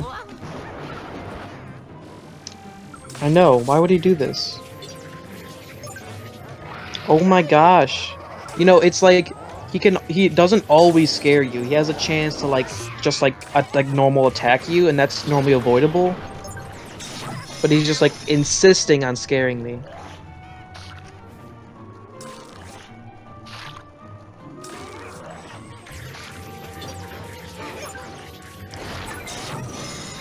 Wow, that's so unfortunate.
And we're finally finished. Okay. That sneaker really gave me trouble. Like he kept he kept scaring Kept me. popping up at like You just tried to absolute worst times. It was actually pretty impressive. Oh,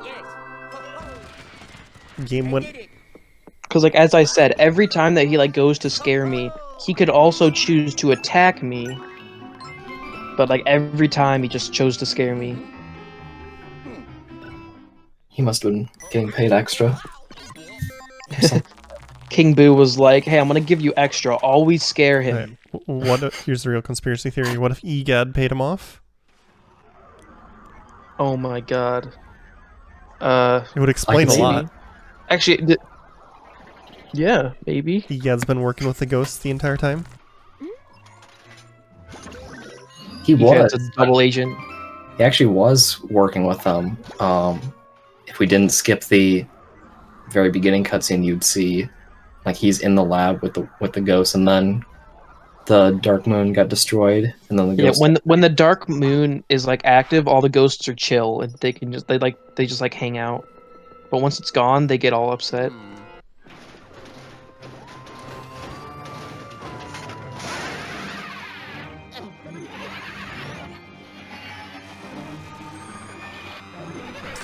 So we're coming up to the second last level. This has like the last thing with skip in the name. It's called Sword Skip. He's going to be going for it. Basically, the idea is that right after this phase, there's going to be a giant knight. Spoilers. He's going to take damage on one of the feet because the giant will do a stomping attack. Luigi will take damage. And then the hope is that the giant knight will then get both of his feet on the two carpets, the yellow and the blue one that you see right now. And that skips his sword attack. Without doing the sword attack. Right, but it's pretty much RNG. Like, we don't really have any control of it in human runs. So he's doing the sword attack right now. There's the sword attack. Sometimes it works, sometimes it just doesn't.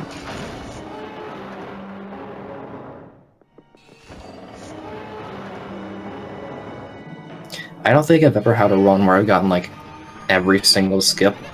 I think my personal best in like New Game Plus, I've gotten all the skips but missed sword skip. So I'm still waiting for like the day I get all of them. But Well, you gotta get staircase skip too now. oh, I did. That's right. I didn't get that. That's the really inconsistent one for the second boss. Alright, so we're just finishing up this mission. We finally got the last Dark Moon piece. We can go back. EGAD is going to send us back to the bunker, and then we can restore the Dark Moon piece, and the world will be saved. Yep, we just gotta go right back to the bunker. Yep. No, we're just gonna go through this loading zone real quick. Once, of course, Luigi gets pixelized, which probably hurts a lot if you think about it. Probably, yeah. So we're just going through this cutscene. Wait, why is it? Wait, I can skip it? Wait, this is so bizarre. I've never seen this before. What is happening? What? King Boo? He's behind this? Thought it would have been Queen Boo, to be honest. Dang. Like, what gives him his symbol of royalty that makes him a king? It's weird too, because like this whole background and stage is just a completely different art style. This area is called King Boo's Illusion. It's not assigned to any specific mansion. It's the only level in King Boo's Illusion, which is just this. So that was a really good first wave, just like all the regular bosses.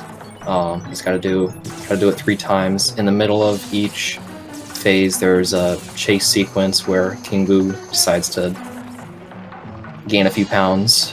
And yeah, and it might seem like the hardest part is just like trying to optimize your movement, but the truth is the hardest part of this is keeping your thumb on the circle pad because it always just wants to slip off when you're holding right for this long.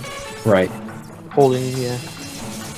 Especially after a whole run and your hands are like might be a little more sweaty, it just like slides Having off constantly. speedrun a 4-hour 3DS game in the past, I definitely feel that sentiment in my bones. Oh no.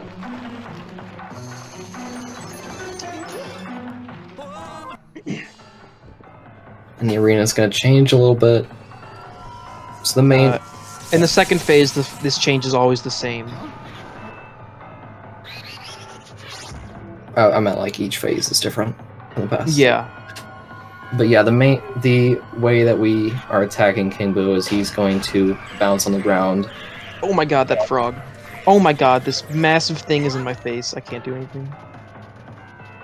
That was unlucky. But yeah, we're gonna use those spike balls to have them land on top of King Boo, and then we can damage him. Something interesting about this fight is that King Boo acts completely like a regular ghost, not like a Boo.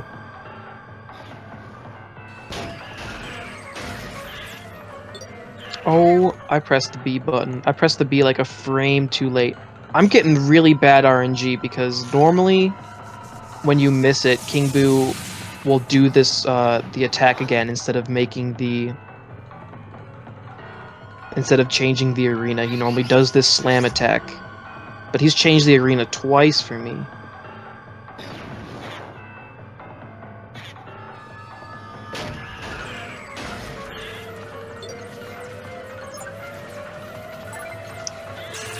Yeah, and this is especially hard on any percent just because you don't have the strong vacuum. Yeah, and the gauge still fills really slowly.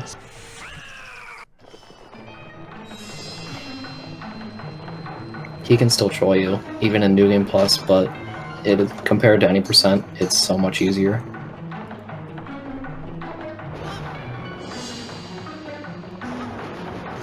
So we're coming up to our last chase sequence right here.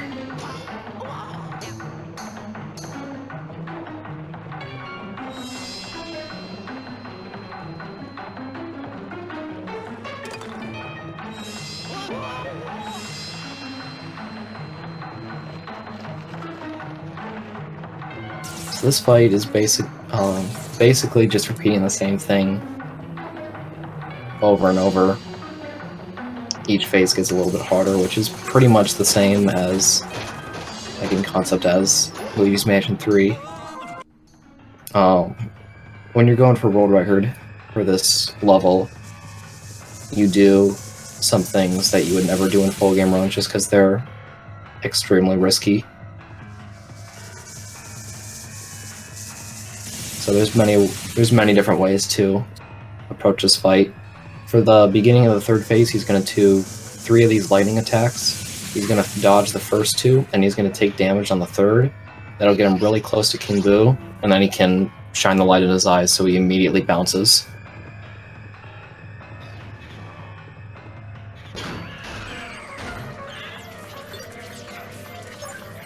Okay. Okay, time's coming up soon. I should have this.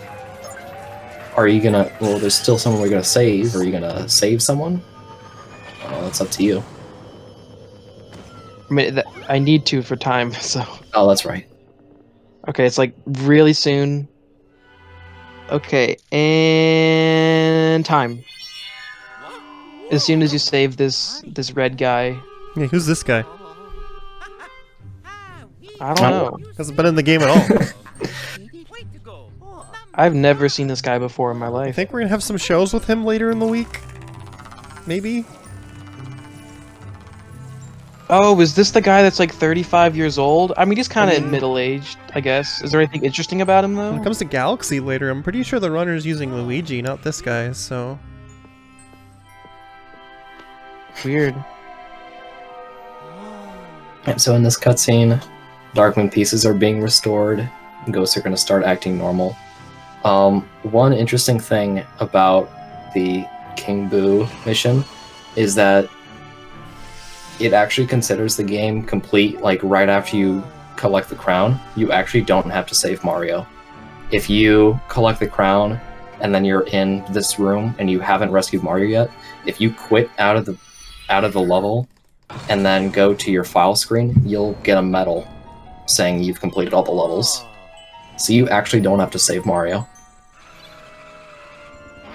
But we do it because it would save a tiny bit of time if we included it, but we've always made our runs and when Mario is saved, so I think we're gonna stick to that. Yeah, we're kind of doing on the last input kind of thing. Yeah, for tasks, what they'll all frequently do for games like that is if you stop doing inputs, will the credits play? Which I think would kind of fall under this same situation. Because the game would be complete. It's actually a little different because the credits don't... What happens is it'll go to another level complete screen, and then you have to press A a few times. And then it goes to credits, so I guess tasks would probably end there. But just our RTA timing, you know, inferior people. We're not robots. But yeah, that's still the requirement for ending the game, is getting this cutscene. Yep. And you can tell that the ghosts are good because they have pupils now. Oh my god, I didn't notice that. Look at that puppy dog eyes. I thought the dog was like a dolphin for a second, or a seal. Thanks, Mario. Do you have any shoutouts while we... Oh, his name's Mario. Do you have any shoutouts while we wrap things up? I want to give a shout out to Redolsk. He has the New Game Plus world record, and he had any % for a very long time. 2. And he has 100%. He was supposed to commentate today, but something came up, so he couldn't. I want to give a shout out to... Okay. I want to give a shout out to a bunch of people. I was gonna pull up a list, but it's not working. I'm just gonna try to name everyone. If I forget someone, I'm gonna be embarrassed. So we got Flare SRL, we got Starlight Kick / Jake, we got Vicious, we got Landon. He's been playing this game recently, I guess. I'm trying my best here. My memory's really bad when it comes to people. We got other people. I'm totally not looking up a list right now. This is all my brain. I'm not looking up a list. Actually, I think that's everyone, really. Ouch. So thanks to Rex too, you know, for being here. Yeah. Okay.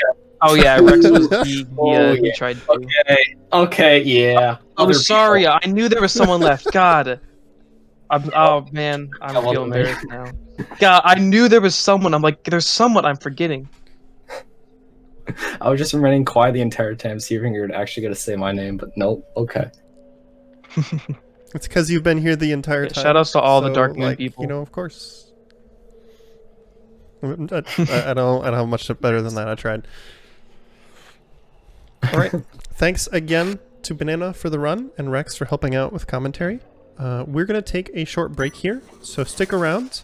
We're going to play a few ads while we get set up for the next run. There's going to be Luigi's Mansion 1 any percent.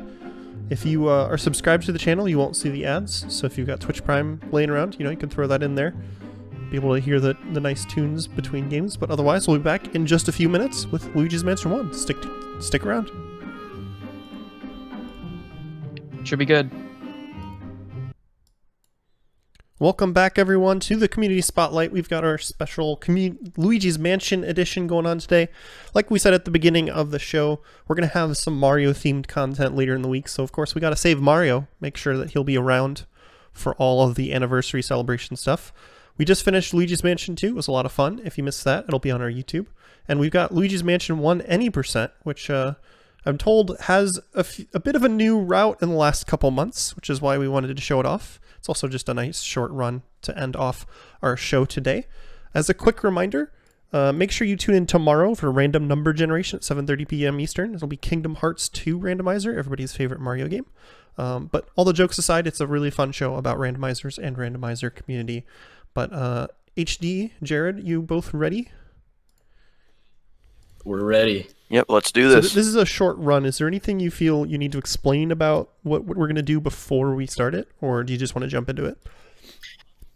Well, I'll just explain real quick. So the reason for the high estimate is because this is a pretty difficult category. So as you can see, the estimate's 25 minutes. World records, 8 minutes and 24 seconds. So I'm just giving myself a little bit of cushion room there in case I make some detrimental mistakes, and we'll still finish under estimate. So yeah, Right, I'm ready to when go. you are. Why don't you give us a countdown, Jared? All right. All right, in 3, 2, 1, go. Let's do this.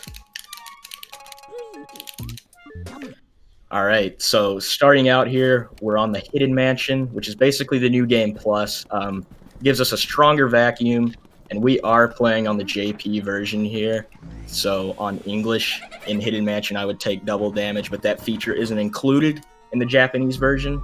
So basically here we just have to beat the first area of the game the intended way, and then the glitch fest is going to start.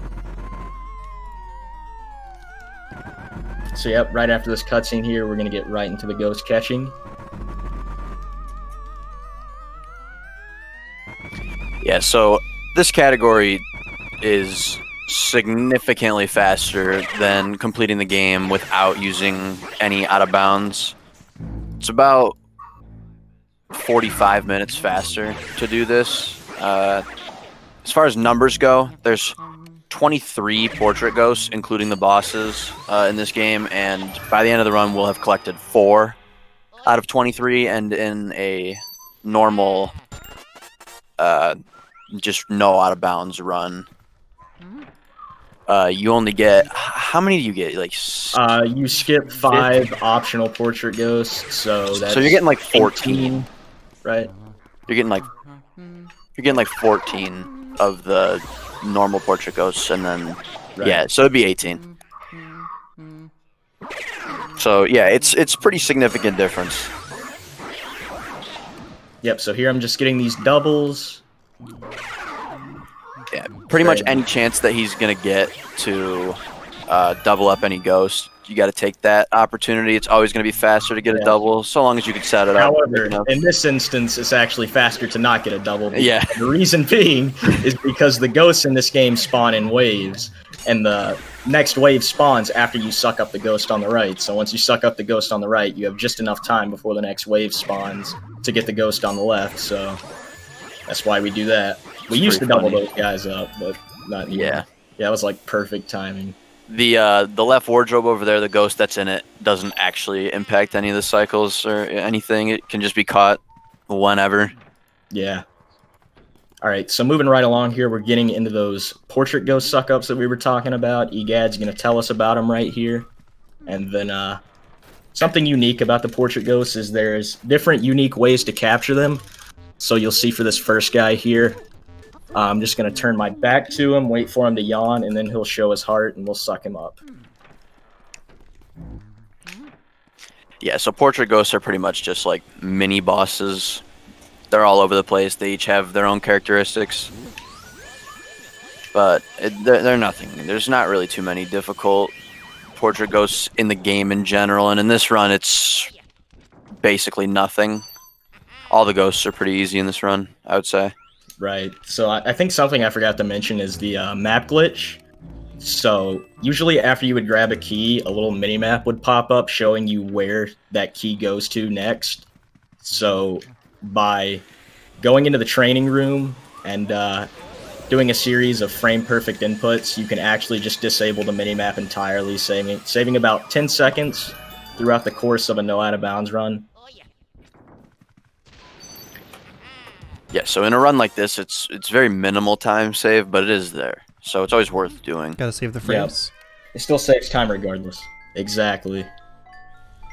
Especially in a short category like this, frames are the most important. Yeah. Alright, so we're coming up on the first, and pretty much only... Well, not really. King Boo's pretty hard, I would say, but there's not really too many hard boss fights in this game, I don't think. I think under pressure, King Boo can be hard, but for the most part, the hardest part is going to be the out-of-bounds section, but... Right. So I guess we could go on ahead and explain some of that, and the reason we want to get that out of the way beforehand is because everything in Out of Bounds happens so quickly that there's really no time to explain it as it's happening, so I guess we could explain it beforehand. Yeah, I'm going to try to just guide everybody through what's going on. We'll kind of give you the rundown right now. So, right off the bat, you're going to see that after this fight, HD is going to immediately hold upright on his control stick and get himself stuck behind the big chest that has the key in it, because that's the only way you can really get out of bounds in this game. So you got to make use of that. If you do end up missing it or walking out from behind the chest, you can get yourself back there, but he's going to use that chest to push himself through the wall and land on top of the floor below. So technically the game thinks that he's physically on the second floor still, because he can still interact with second floor objects, but the first floor will actually be loaded in. So we call it floor 1.5, just because it's like you're kind of right in the middle of both of them. And then you're going to see a couple of things where he's going to intentionally take some damage from bats and stuff along those lines to skew Luigi's angle, and that will allow him to get Luigi's hitbox over a couple invisible humps and walls and stuff that are scattered. So here we go. Yeah, I'll try my best to explain this as this is happening. So he's going to hold upright, and having the vacuum out right there allows you to actually get that clip through the wall. So now he's hitting himself with the bat, getting skewed.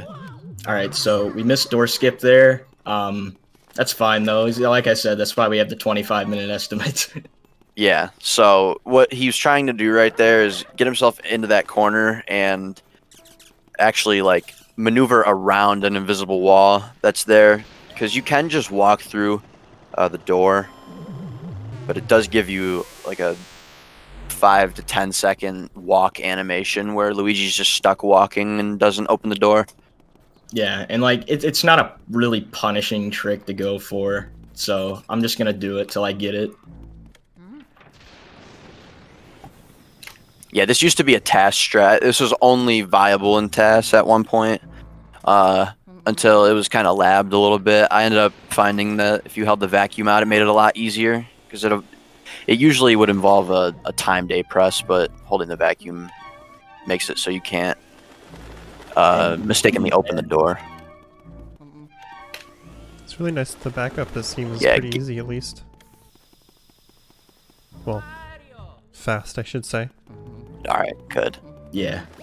All right, so we got door skip, we got the first skew. Moving right along here. Yeah, so you'll see anytime that... we clipped up. Ooh.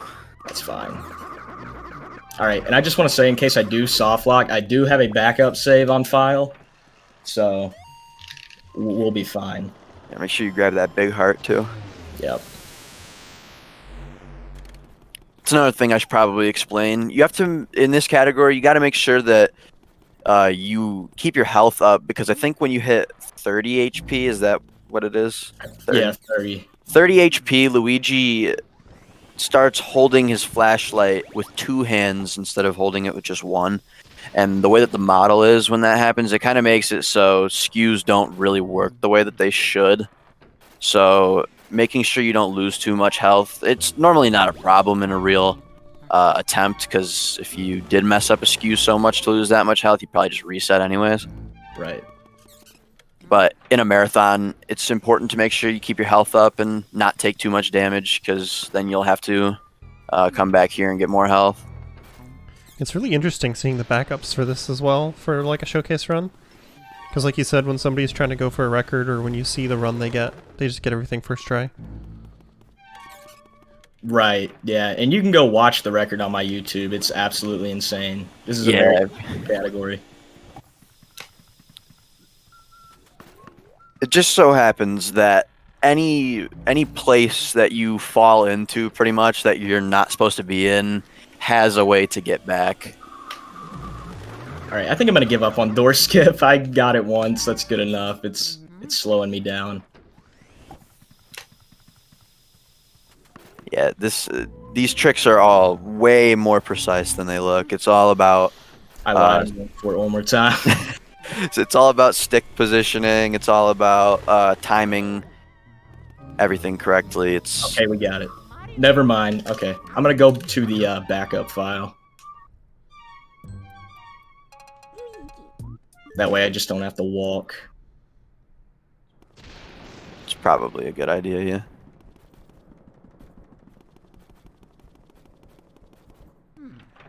So what's different on this backup file?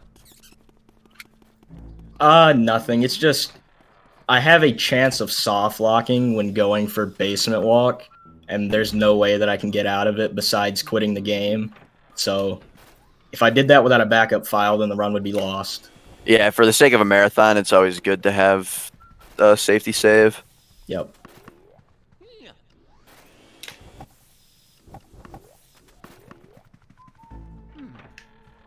How precise is the position this ball needs to be in for this backup?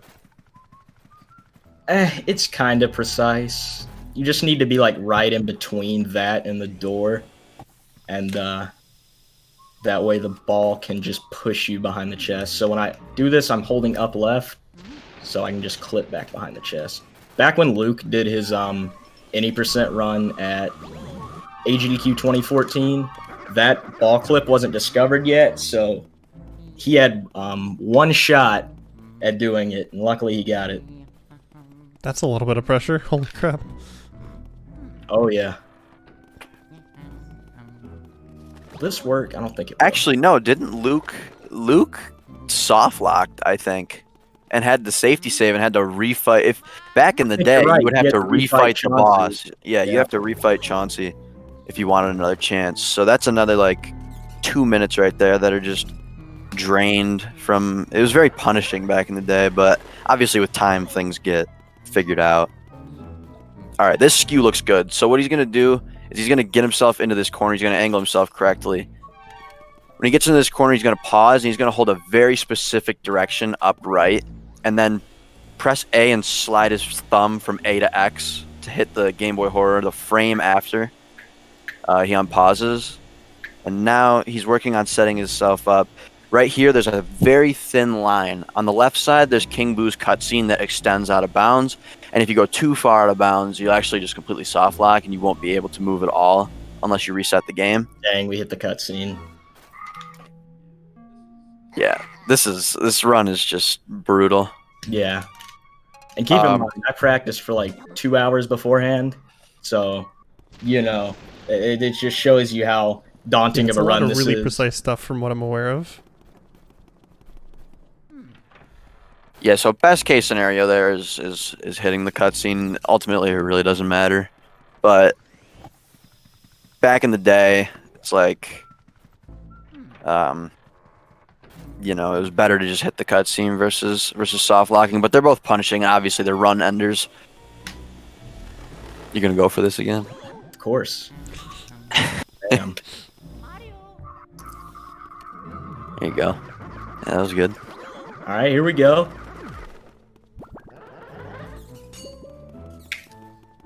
We're We're getting somewhere now. Let's see if we can do this. Also, that's another thing that I should probably point out. You'll see when he's walking like down the hallway, he's pointing his flashlight in certain directions. It's because if Luigi gets a scared animation at all, he'll just clip right back in bounds. So you have to be careful of where ghosts are set to spawn so that you can avoid that from happening. Alright, so he's going to set up his angle right here. Like I said, it's a very, very thin line, and it curves like in the middle of when you're walking, so you have to follow a pretty specific path. In the world record, you just hold up right, and then at a certain point, you just hold up and then switch to up left. You just YOLO the entire thing, but just for the sake of a marathon, We got it. best to not. Good stuff. Let's go.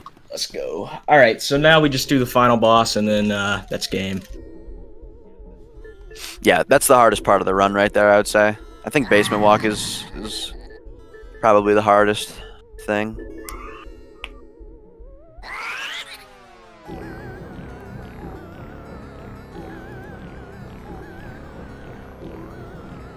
All right, so yep, kind of a bad out of bounds, I'd say by my standards, but for a marathon, I will definitely take that. So now we're just on the downhill slope. So optimally, King Boo can be done in 2 cycles. So we try to get him around 250 HP on the first cycle, and then we finish him up on the second. But if we have to 3 cycle, we want to keep him above 200. Because if he gets below 200, then he'll put his head on backwards and just run around like a maniac for like 10 seconds. Yeah, so pretty much trying to avoid any extra animations or cycles or anything. But getting a 2 cycle isn't too bad. Yeah. And I'm kind of shooting off to the side here because there's actually an invisible wall in front of King Boo if he doesn't move. So I kind of have to shoot that spike ball around him. Yeah, for some reason on that first hit, there's just an invisible wall right in front of Bowser's head. All right, 239. It's a good first cycle. Pretty much anything around 250, a little above, a little below, is good. And we are coming up on time.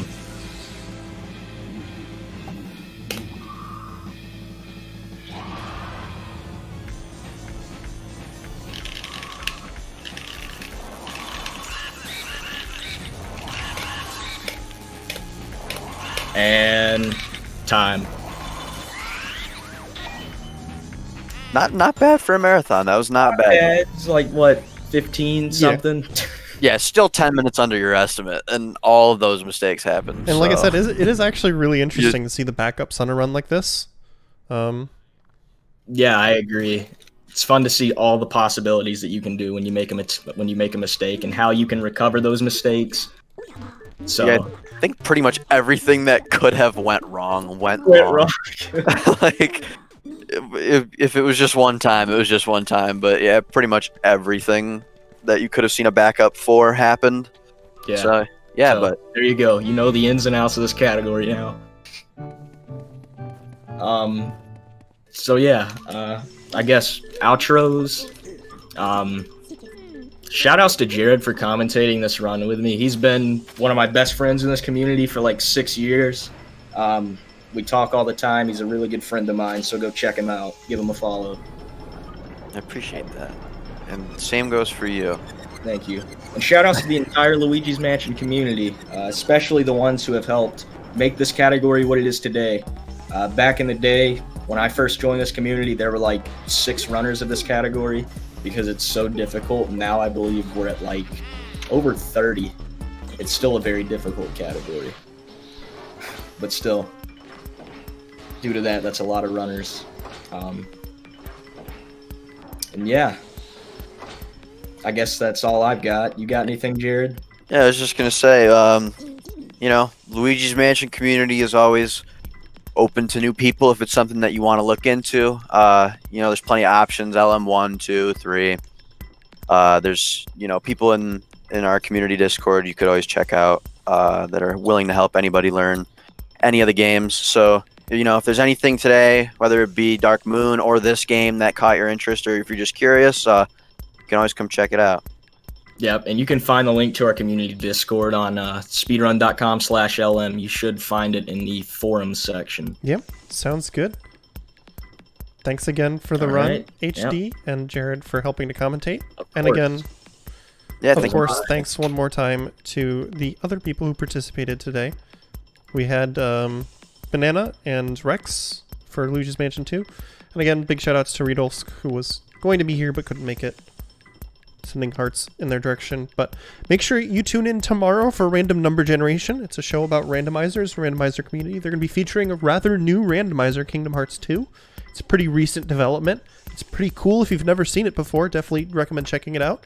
So that's starting at 7:30 p.m. Eastern. Also, sometime tonight, we don't know exactly when, but keep your eyes open. The schedule for SGQ 2020 should be coming out. So if you're looking forward to that, keep your eyes on our website and on our Twitter. We'll be posting about that once it's ready. But with all of that out of the way, we are going to take a short break, play a few ads, and then we're going to raid someone. So if you stick around, we'll send you in the direction of somebody else who's speedrunning tonight, and you can cheer them on and wish them good luck. But otherwise, we'll see you tomorrow. Thanks for watching.